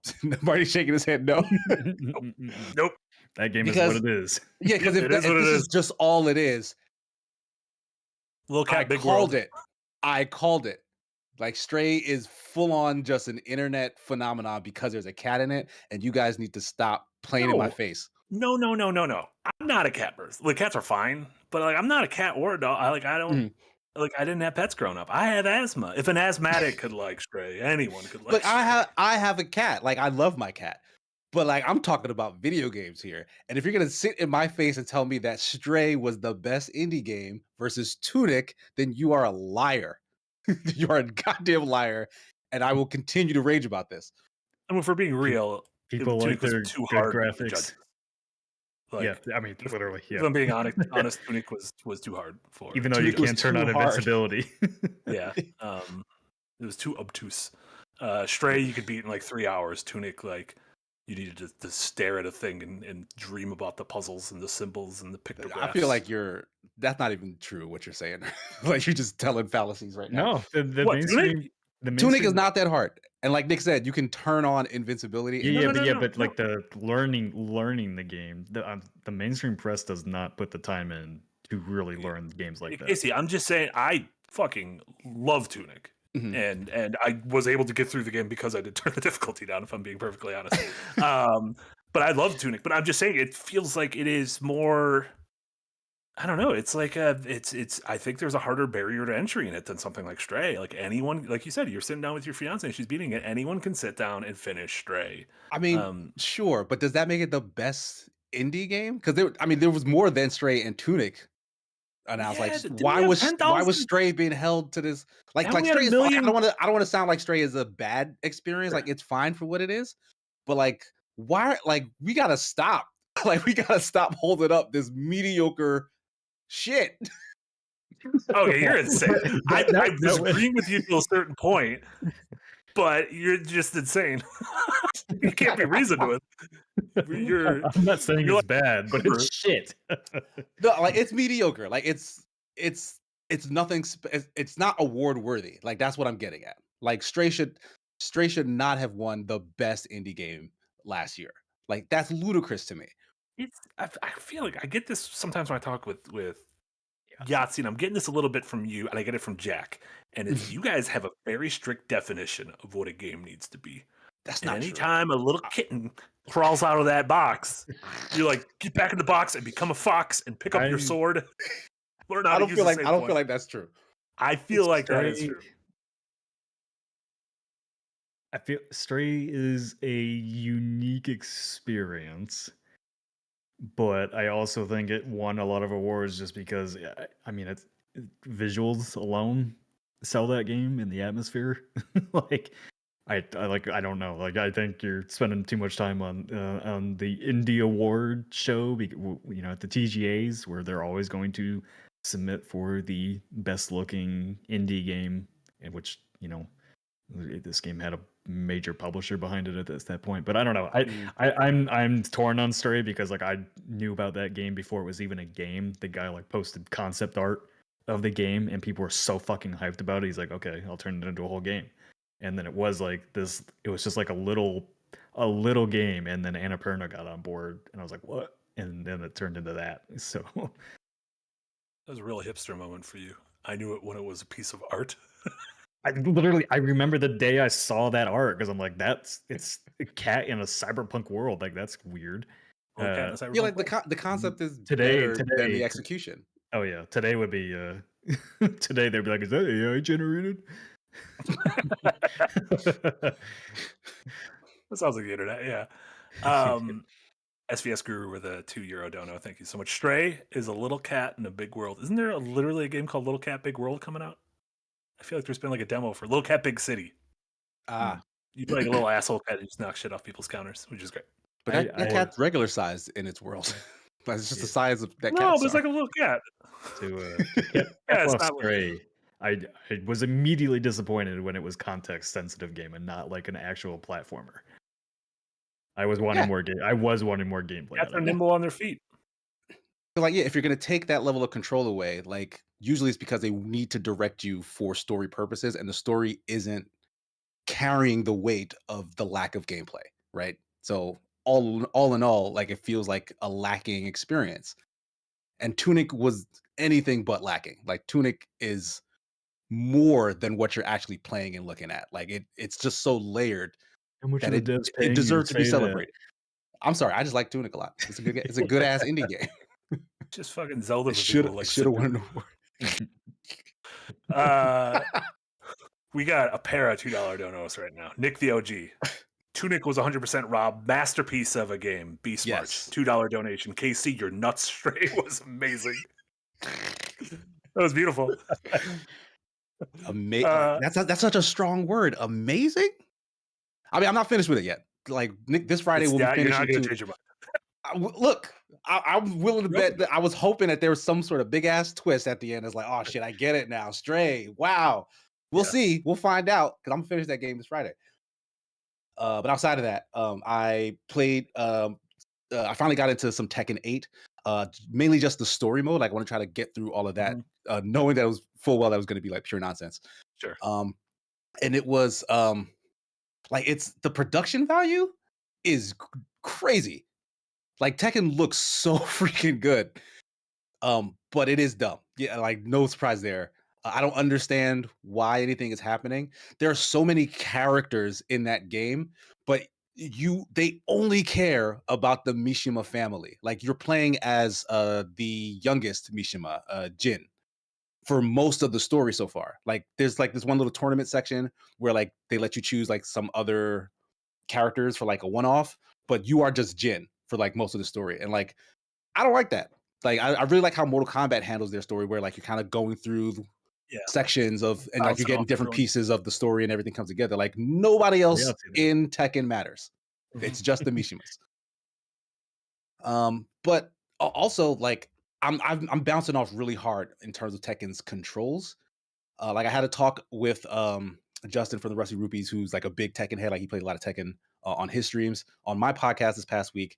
And he was trying to explain it to me, and I really still wasn't understanding like what is like the sort of meta language of Tekken's fighting system, because to me as an outsider and trying to learn it, it very much still just feels like mashing buttons. And I know that it's not. I know that there's a lot that goes into getting good at Tekken, but like if like more so than any of these kind of legacy fighters that have new iterations, Tekken seems the most adverse to like letting new people in.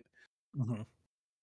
And even though they've implemented, a modern control scheme like a lot of the other ones have, theirs feels like they they don't know why the other people are adding modern control schemes. Like it makes no sense how like their combos for the modern they call it special controls even. Like they don't even call it modern. It's called special controls. And essentially you tap one button to do one combo in particular, and that combo I believe is context sensitive, so it'll change just based on its whims. And then like there's a particular button to do special moves, and that I believe is also context sensitive, so it does whatever special move it deems necessary at that moment. And then I think there's like a button for grab and a button for like to activate your super. Mhm. And so it doesn't want you to play the game with those controls. This mode is kind of thrown in there as if they're like, hey, at some point, stop futzing around with this and go learn how to play Tekken. Yeah. So it's not like the Street Fighter sort of Right. Like this is what are the not controls called in Street Fighter? Modern in Street Fighter. Modern. So it's not like that where it's like this is a like extremely viable option to play Right. the Like game. this is an alternate way to just play Street Fighter that will work for a lot of newcomers Mhm. versus the people who have been playing Street Fighter for ages. And so you can just go back to what you know. Like Tekken is Yeah. like, no, go back to what you know. Mm. And I don't know. I'm gonna keep going. Because I still have like a lot of people around me who are like loving Tekken because they've been playing it for years and years. I feel like a lot of that love is really just based in like nostalgia for it. Because like it's weird. Tekken just does not jive with me, and I feel like there's a wall that I need to break through at some point, and I'm not sure when that's gonna happen, if ever. Doesn't feel like it gets new fans. Like it doesn't feel like it is accumulating with a new release. Whereas Street Fighter, I feel like I know a lot of people who jumped in on 6. Mortal Kombat, just by virtue of its like bombast, people will like check it out.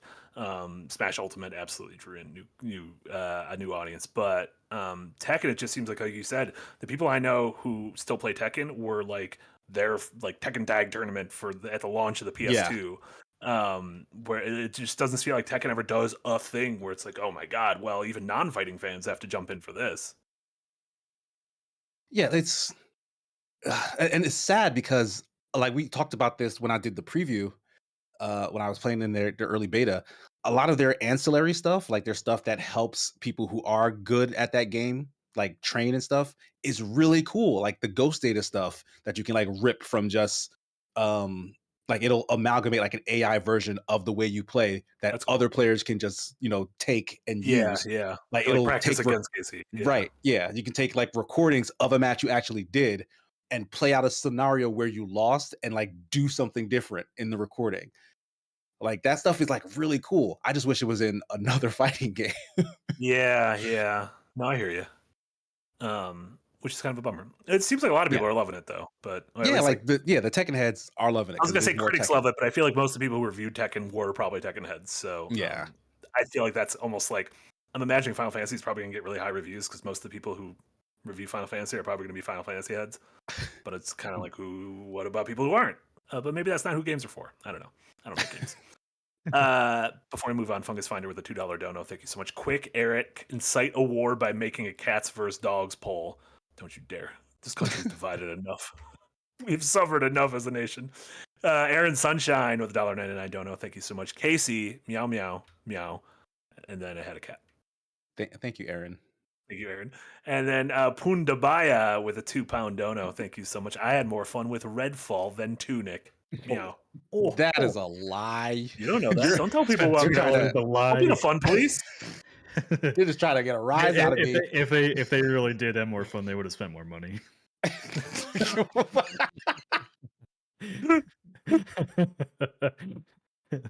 I like that. I don't understand it, but I like it. I appreciate it. Well, I mean, you want to make I'm a not definitive taking that bait. statement. I'd believe it for $100, not $2. I'm just not taking that bait. How's that? There you go. You been watching anything else? Yeah, I'm still watching Grand Blue Fantasy. the anime second season, and I just thought it was very funny. The most recent set of episodes I just finished, because I've mentioned before that show is kind of like it's trying to do the One Piece thing where like they fly through the skies, like they gather crew members or whatever, and they go on little adventures on different sky islands. But they've started in the second season, they started doing this thing where the first season was like new adventure every episode. This one is like, all right, we're gonna give you 2 or 3 episodes, kind of really flesh out like this island and this arc and the characters that you meet while you're there. And the most recent one very much feels like Grand Blue Fantasy actually has a really good like story. Like there's like cool writing and interesting characters with like history in it, but the anime is rushing through that stuff. So I'm really curious if like the mobile game actually has like a bunch of like cool ass story that this anime is condensing into something, because they they skipped so much context from one episode to the next that I legit had to go in the comments on Crunchyroll where I'm watching this to be like, did something break? Like, did something happen? And like everything was filled with like, wait, how did this character get out of the whatever? Because they legit just rushed through it. Like one character was Crunchyroll where you're watching it. Yeah, on Crunchyroll, if you're watching online, there are comments underneath like the videos. Oh. You didn't know that? Like it's like a YouTube thing, so like people can comment on the episodes that they're watching. And so, like, imagine if that was on Netflix, that'd be so fucking that'd be funny. that'd be really funny. Oh my god, if 100 million normies were in the comments section of everything on Netflix. Oh my god, I didn't know that was a thing. Sorry. Continue. But yeah, so like a lot of people were basically saying the same thing, because like I thought like I missed something, but no, like a character is trapped in a location at the end of one episode. At the start of the next episode, they are like rescued and on the ship with other characters, and is explaining to those characters what was going on when they were captured. But at no point did they tell you exactly how she got from point A to point B. And you're just supposed to go with that because they had other shit to get to in the rest of that episode. So like, yeah, that's frustrating. Yeah, I was like, this is off. Like, what happened here? I'm curious how much more of that goes into that, because I think the second season is fairly new. Like I don't think it came out that long ago, but like this is the most recent one. So like I don't know if they're rushing through this, I'm worried that there's just not going to be any more Grand Blue Fantasy going forward. Yeah, that seems like an unwise way to handle that. Yeah, because this was supposed to be how they like introduce a wider audience to that world, so that they'll be happy to like go play the fighting game or the adventure game and stuff. But like if I can't get to know these characters because they're rushing through whatever this plot is, like I don't see the point. Yeah. That's kind of a bummer. Don't worry if you're disappointed by that anime adaptation. The Avatar live action show is coming out and everything will be fine. I want to get into those Netflix comment sections.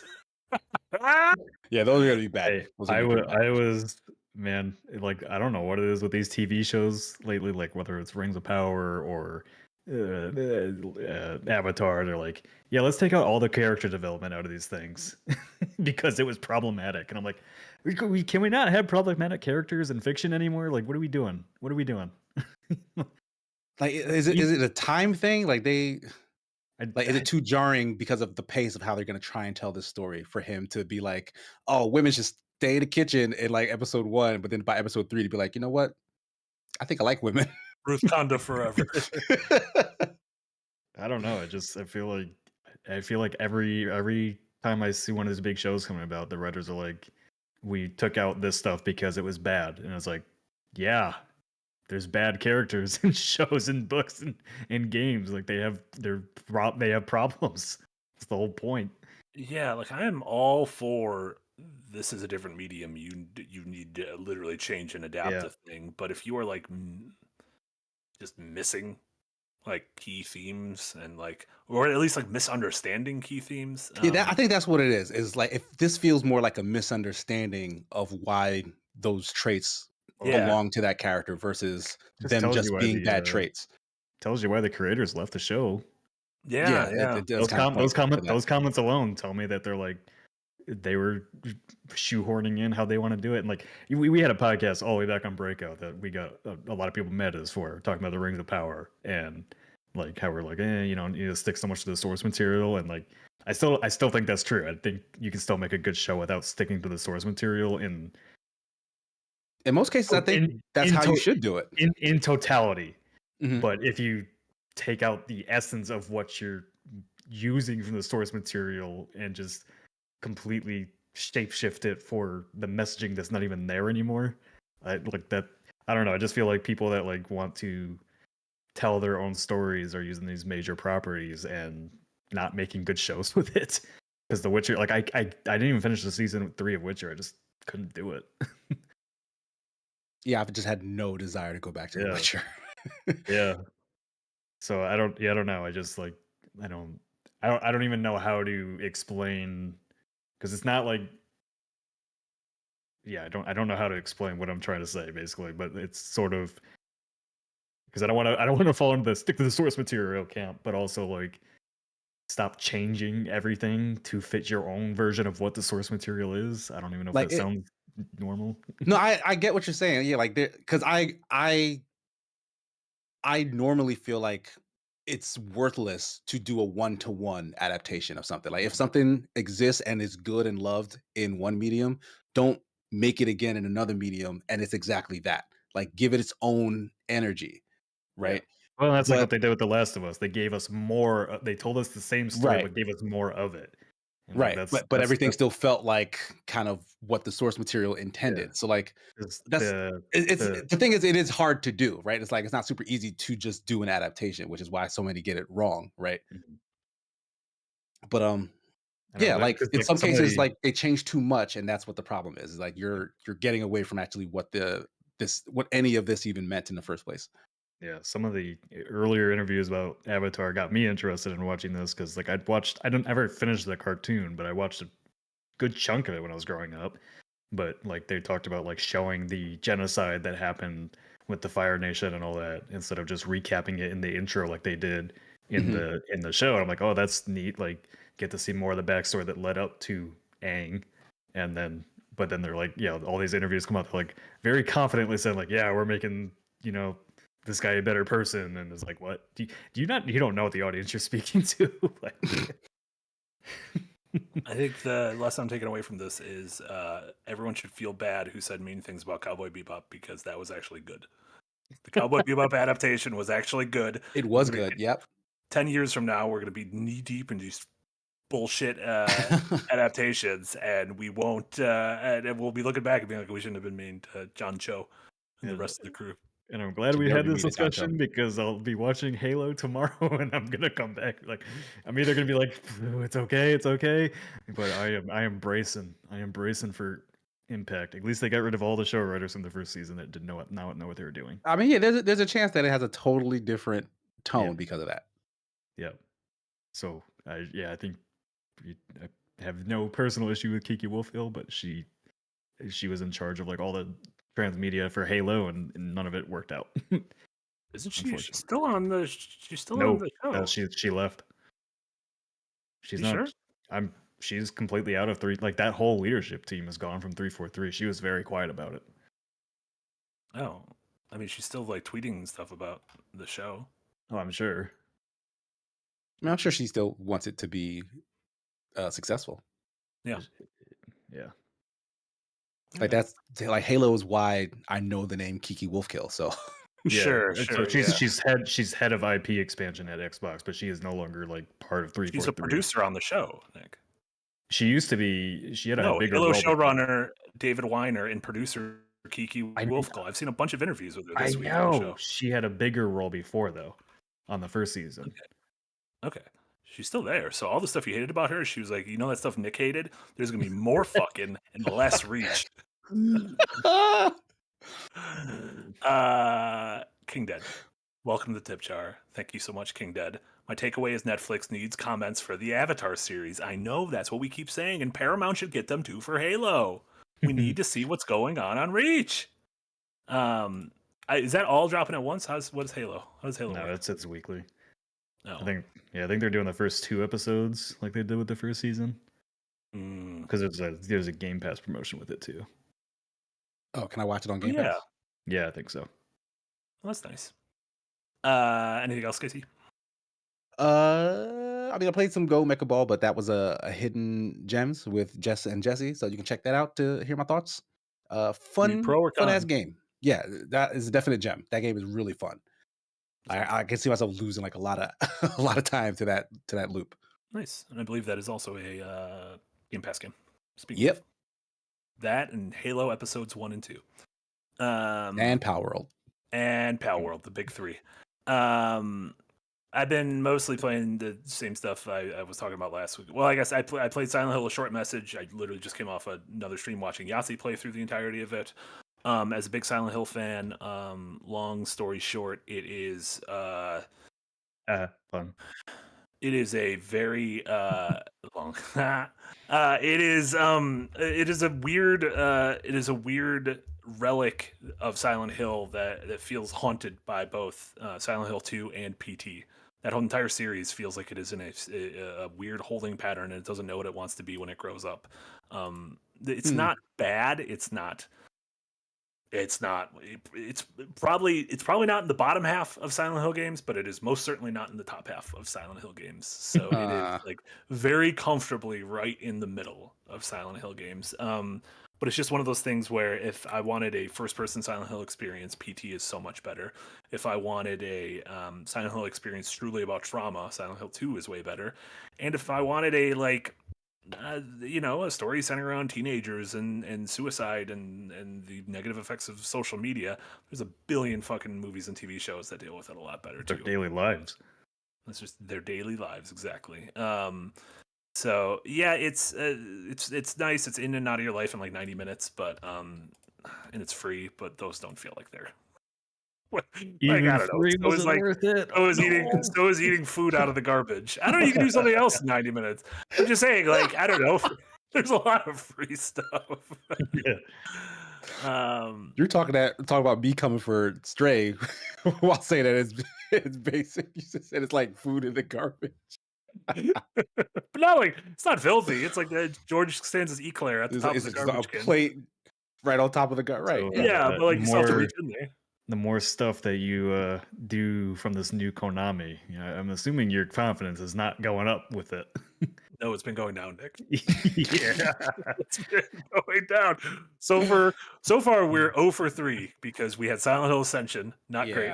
We had these Metal Gear ports, which I'm glad Metal Gear's back, but what's happening here? What are we doing? What are we doing with this HD collection?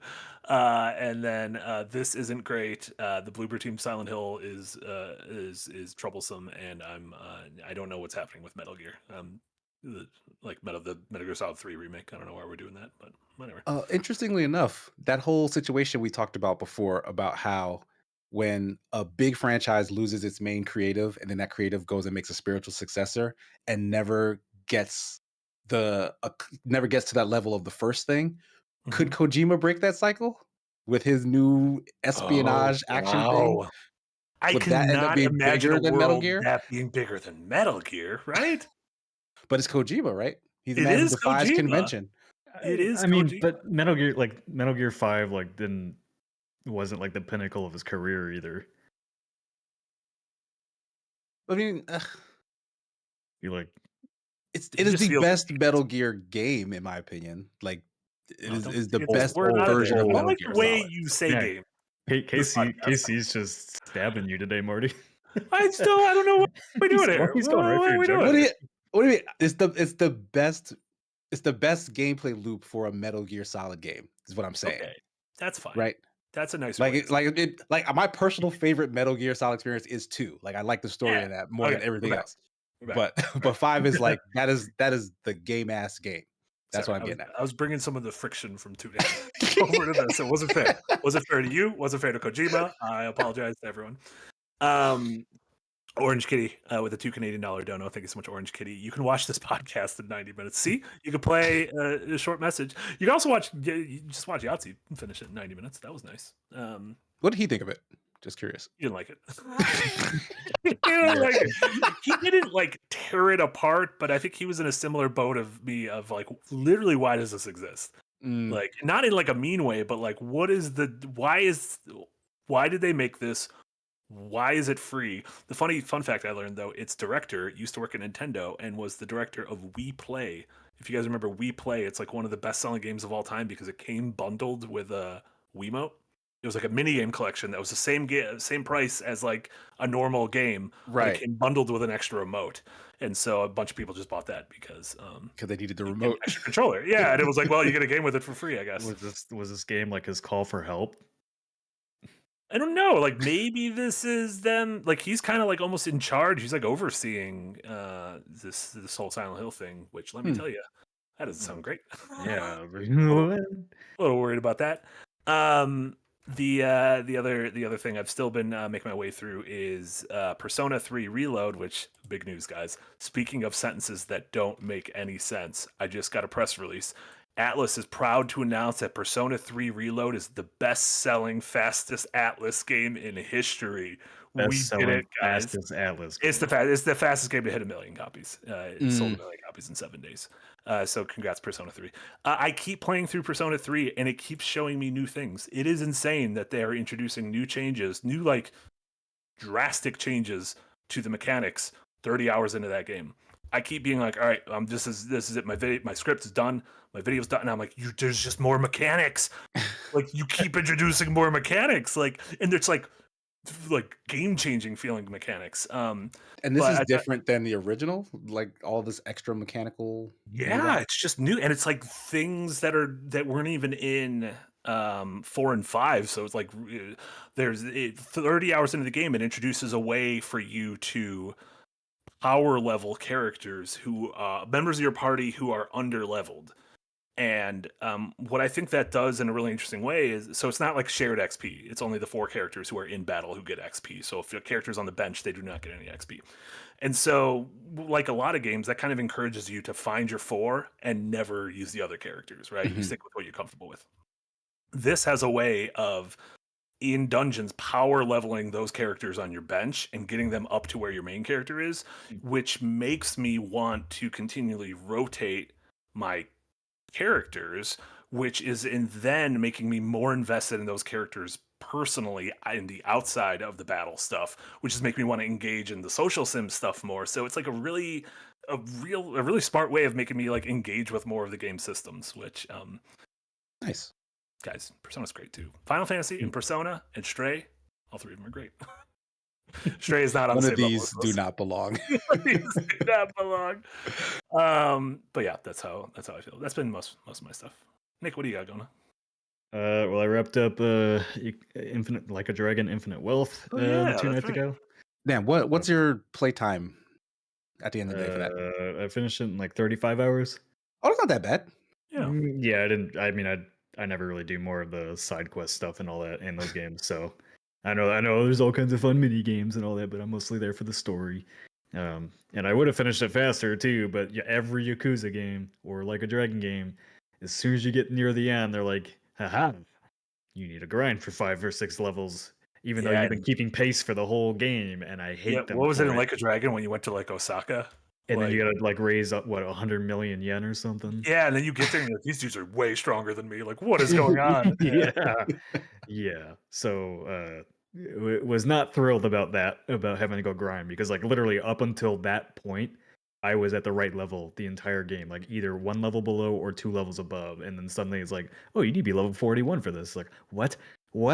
No. And then you gotta go do the dungeons, and they're very boring dungeons. Like there's these 2 challenge dungeons in the game, and they are the same boring gray ass walls down a hallway into a fighting room over and over and over again for 10 floors for each dungeon, and there's 3 dungeons, and it is boring as fuck. But I love the rest of the game. So story wrapped up nicely. I do find it funny that like somehow they continually add new characters that like expand the family line kind of thing for all this stuff, and it's everybody's got somebody else. Just like the Tekken fams. Yeah. Was it the Mishimas? Is that what the name is? Yeah. Just a bunch of Mishimas and Kazamas. But I think the combat system in Like a Dragon and Infinite Wealth is just best in class for JRPG. Like it's just fun. It's constantly fun. It was really fun, really energetic. Yeah, it looks wild. I mean, it's wild, and like you're constantly unlocking new upgrades and moves and power moves, and getting the gear and crafting the gear is pretty fun because you can mix match like um, uh, different attributes to your stuff like electricity or poison or whatever. So and it's also just wacky as shit. Like Yeah. it's just constantly like, what is this character gonna turn into when it goes into Ichiban's head, and then it's a dude in a blow up spike ball that deflates when he hits you, and then he has to blow it back up. It's just goofy. So yeah, I really enjoyed it. It actually made me want to go back and play the Man Who Erased His Name just to get some of that real time combat back. But yeah, I don't know if I enjoyed it as much as Like a Dragon. I like the dramatics of Like a Dragon more than Infinite Wealth. Like I was more hooked into the story of Like a Dragon than I was. But overall, yeah, I still highly recommend if you like JRPG combat. Like even more so than Persona, like this makes me feel like I should give it a shot. Yeah. Well, first of all, there's not 10 hours of talking in between battles, so yeah. Thank God. You are constantly in gameplay in Yakuza. That's the good. Like, there are some long cutscenes, but I mean, they're not anywhere near. Yeah, you don't spend 20 hours talking to people between dungeons. So, but I will say, like, the dungeon part of Yakuza is becoming its weakest part, and that's kind of annoying to me. Where like I like where Persona, you go into a dungeon, it's like this extravagant thing that you're in. I wish they would do that for Like a Dragon with Ichiban, because you're already imagining the characters being weird. Why are the dungeons boring? Just have it be like Yakuza a buildings. thing. Yeah. So just or like go shitty all in sewers or stuff like that. Yeah. Yeah, go all in on the fantasy of it and then just have fun with it. Yeah. So I feel like they kind of need to pick a lane. I feel like this Infinite Wealth kind of lost some of its focus, which I think Yahtzee kind of said too, where you have Ichiban's story, but also Kiru's story.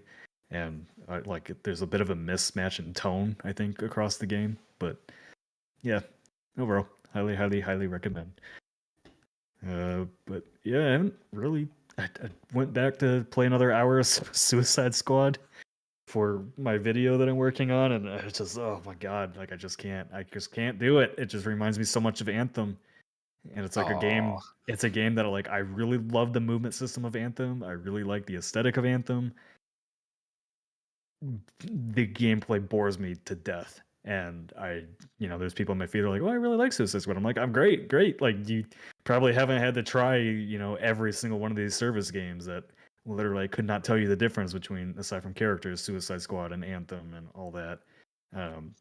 The biggest thing, the biggest mark I can give Suicide Squad against it is that world is so goddamn boring. Every single fight you do is on a rooftop. There is nothing to do on the ground of the game, and there's all the detail on the ground. There's every single fight you do is on a bland rooftop, and I'm like, how did you design the game this way? Like, I don't know where they went wrong with that, but like there's no uniqueness to the environments. There's no like visual flair to it. It's just a blob of stuff, and it's even if you turn off the numbers, it doesn't get any more interesting. So like I've been working on my video, and I went back and looked at the upcoming Joker expansion, which seems like there's more unique visual flair to the environment you're in. I'm like, where is this? Why do we always have to wait for this extra stuff in season pass? Like, why does the game not have this stuff? And also, like, why are we still? Good. I just don't know why we keep designing these open worlds that are so much time and money, and you don't utilize any of the space in it. It's just a complete waste. And that's why you go back to Elden Ring, and they used every inch of that world for something. Yeah, my thought with some of this post-release DLC stuff is that this is the stuff they were working on for the past 9 months. Getting it ready, yeah. It has to be. It has to be. Yeah, they just had to. Where they were like, you can actually make this stuff feel different than the core gameplay loop. Like, you can make this feel more like these pocket guided narrative things than the sprawling mass of the open world, which you can't really change. That's the only this game is going to go the way of Anthem. That's the only way this game is going to. I mean, Avengers. That's the only way this game is going to survive. And I think we were asking earlier, like, what were they doing for those 9 months? I think you're absolutely right. I think they took those 9 months to basically get these first few expansions ready, so that they can have, because the first one's in March. Joker's in March. That's 1 month after launch. So that's when people. I forget what stream I was on, but or maybe it's Windbreakers on Monday. But we were talking about, like, is there a chance Suicide Squad comes back? Maybe, if this stuff is good and unique enough, but I don't know. But yeah, the game makes me mad. It just makes me mad that, like, you took a studio like Rocksteady, and this is what you pooped out. Like, I still want to give it a try. It's if you like the loot grind and just dicking around with your friends and using the movement mechanics and shooting stuff, like, it's fine. Yeah, that's the thing. It's the movement that has me intrigued. Like, I love like good traversal mechanics, and all of the characters, in particular Captain Boomerang, who has like a really cool looking teleport mechanic. Like, I just want to get my hands on that. Like, I want to see how that feels, and that could be all it takes for me to get into it. Yeah, I mean, it's these games have their audience, but for me, it's like, there's clearly they put a lot of work into the cinematics and the story and the characters, and it's just like, what a waste. What a waste to make it a looter shooter thing when you could have made something really unique and interesting with this thing. Yeah, it's just frustrating because, like, it's clearly not selling well on Steam. I mean, it peaked at 13,000 players. That's it, and it's gone down. It's already dropped down to half of that, and people were showing some of the numbers on, like, Xbox. I think it's like number 5 or something on Xbox, and it was like it was like number 3 on PlayStation and number 22 on Xbox. And so even those numbers don't look good. So they either have to get expansions out quick, which seems like they are, or this game's gonna get delisted in a year. And Damon Gonick says this is about Xbox at all. Clickbait. We talked about Xbox earlier. You're in a 2-hour-long podcast, buddy. It's that thing where you gotta, like, tens of thousands of people are listening and watching this, and you gotta focus on them and not just what is happening. That is nuts. It is crazy. I was already mad about Suicide Squad, and he picked the right time to say it. Crazy every time you do this. And then I derail it more, but, like, it is bananas. Just let me have it. It is bananas that you do that, Nick. Like, it is wild. Nah. One day. That would be like them stopping a football game because the guy in the highest seat in the fucking stadium was like, call him out. I think you suck. Like, who the fuck cares? I would do that. Like, Damon, I have nothing against you. Who cares what Damon thinks? Like, genuinely, who cares? How did we? People are listening to this. People are, like, on their way to work, in their cars. People are working out. They're walking their dogs. They're with their kids. And they're like, why the fuck? I thought these guys were talking about games. Why are they talking about Damon? Who's Damon? Not Damien. Damien, you're fine. Later. You're fine, Damien. He's famous now. I made him famous. The bad thing. I doubt that. $10 dono. Thank you so much. After hearing the talk about Castlevania Symphony of the Night, you guys, I played it. I now see where the basis for Dark Souls came from. Great game, and the Medusa heads can go fuck themselves. I completely agree. Feel like that, the basis for The Last Faith. Yeah. What is that? Wow, you don't even listen to me when I talk on these podcasts. I must have forgot because I don't. That was the last game I completed of last year. It was the 2D Souls-like Metroidvania. I was gonna say though, the inspiration for Dark Souls came from Berserk. Astimate. I don't even think we can legally call that inspiration because that's like, exactly. What do you got? What are you doing here? You just took everything. But no, in terms of, I think the Souls-like loop design, I think is you could feel the Metroidvania influence there. Yeah, sure. That's a great game. Yeah, it's a good. Yeah, it's a good ass like game. Check out the there's the collection of the Game Boy Advance games also available. They're all very good as well. Quintuple, thank you so much for the $5 dono. Nick, you can't say you beat it without getting a 5-star island. That's not true. That's true. You didn't legally beat Like a Dragon unless you got a 5-star Dondoko. Never. You probably got a 1-star and abandoned your Dundoku, didn't you? Yes, that's exactly what I did. I did as well. I got 1 As star. soon as the bad guys showed up, I said, "You guys can have it. I'm leaving. See ya." And then I was like, I'm taking my dolphin. I'm going back to Hawaii. Yes. Even Ichiban is like, get to ride a fucking dolphin. Dope. Yeah, he was having a great time. He was having a wonderful time. Orange Kitty with a $50 Canadian dono. Thank you so much. 50. Casey and Marty play the Yakuza series. Oh, that's a lot to ask. That's a lot to ask. Yeah, we don't know. We haven't made plans for what happened. We still got quite a bit of Devil May Cry. It would take you goddamn 2 years to do all those games. So someone did mention that, yeah, Jess and I did play the man who erased his name for one of our early unnamed hidden gem streams. That's right. Yeah. But we were definitely playing it wrong. We were skipping through all the context and cutscenes, and we got to know side quest stuff. Context or cutscenes. And we were on a live stream. We would have to sit and listen to so much dialogue. Like, Yakuza's bad to live stream. Don't. Yeah, so like, yeah, I want to try it again, and it definitely will not be on a live stream. There you go.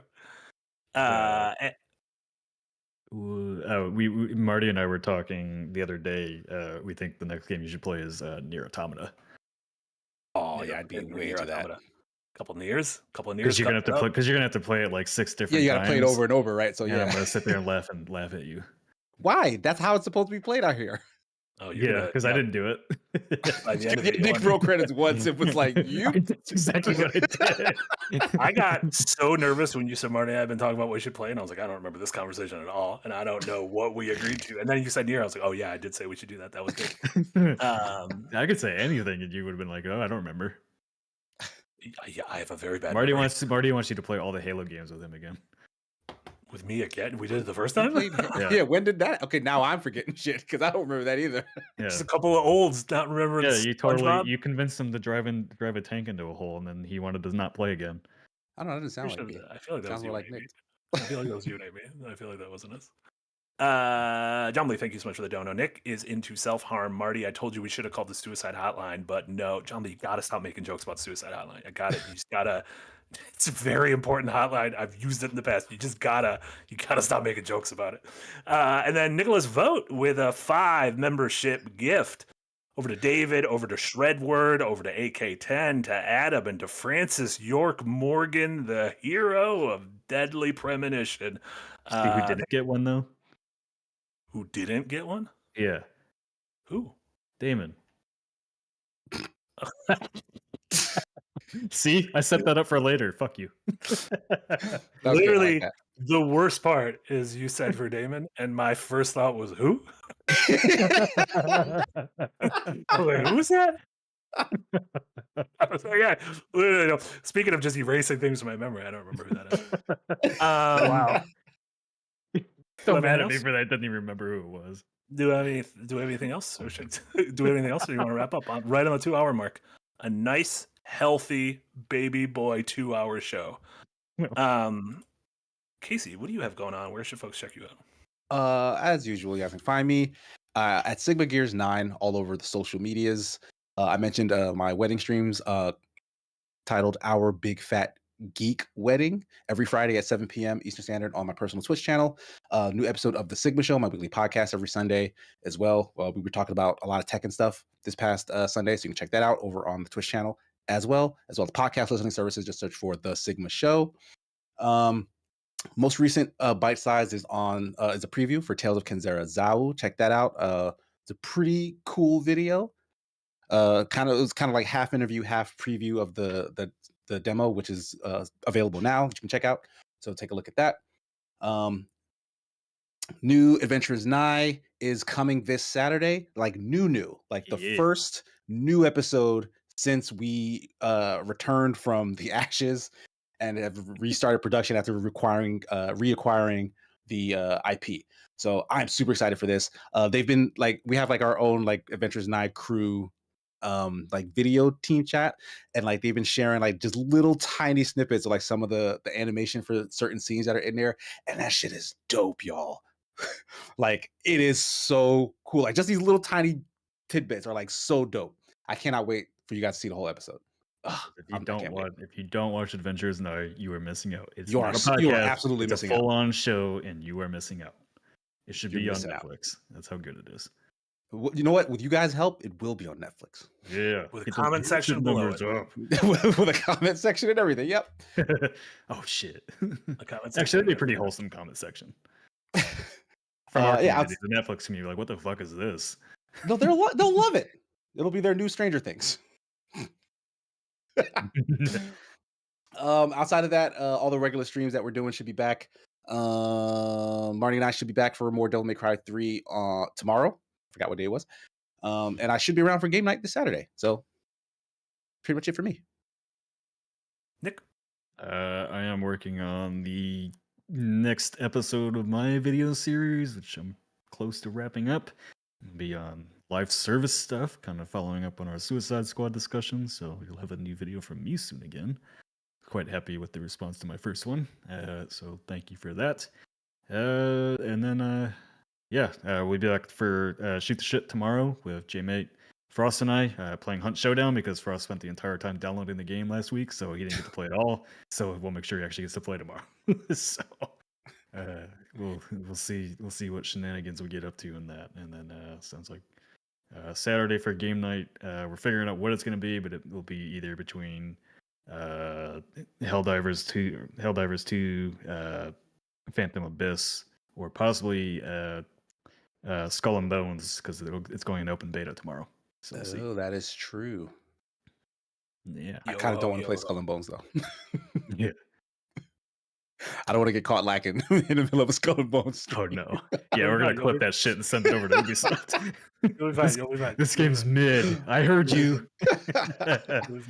Sounds like something Casey would say. He would describe a game as SpongeBob fan KC Nwosu. Sophia, welcome to Tip Jar. Thank you so much. And thank you everyone for watching. Yeah, same things. Check out Casey's putting together a bunch of us made a roundup of Next Fest games that we've enjoyed, and Casey's going to be editing that video together. That'll be in the coming days. Maybe it'll be before the end of Next Fest. Maybe it won't be. It's a chunkster. Let me say. See. It's like it's a beefster, but bunch of cool games to keep an eye on. And then all the normal stuff. Check out the streams, check out the check out the videos, and just be good to each other. So for Nick, for Casey, for Eric, and most importantly for Damon, this was Marty. This was Firelink episode number 9. Thank you all so much for tuning in. Have a wonderful rest of your evening, and we'll see you all next time. Bye. Show up on time next time, Damon. Bye. We love you, David. We love you.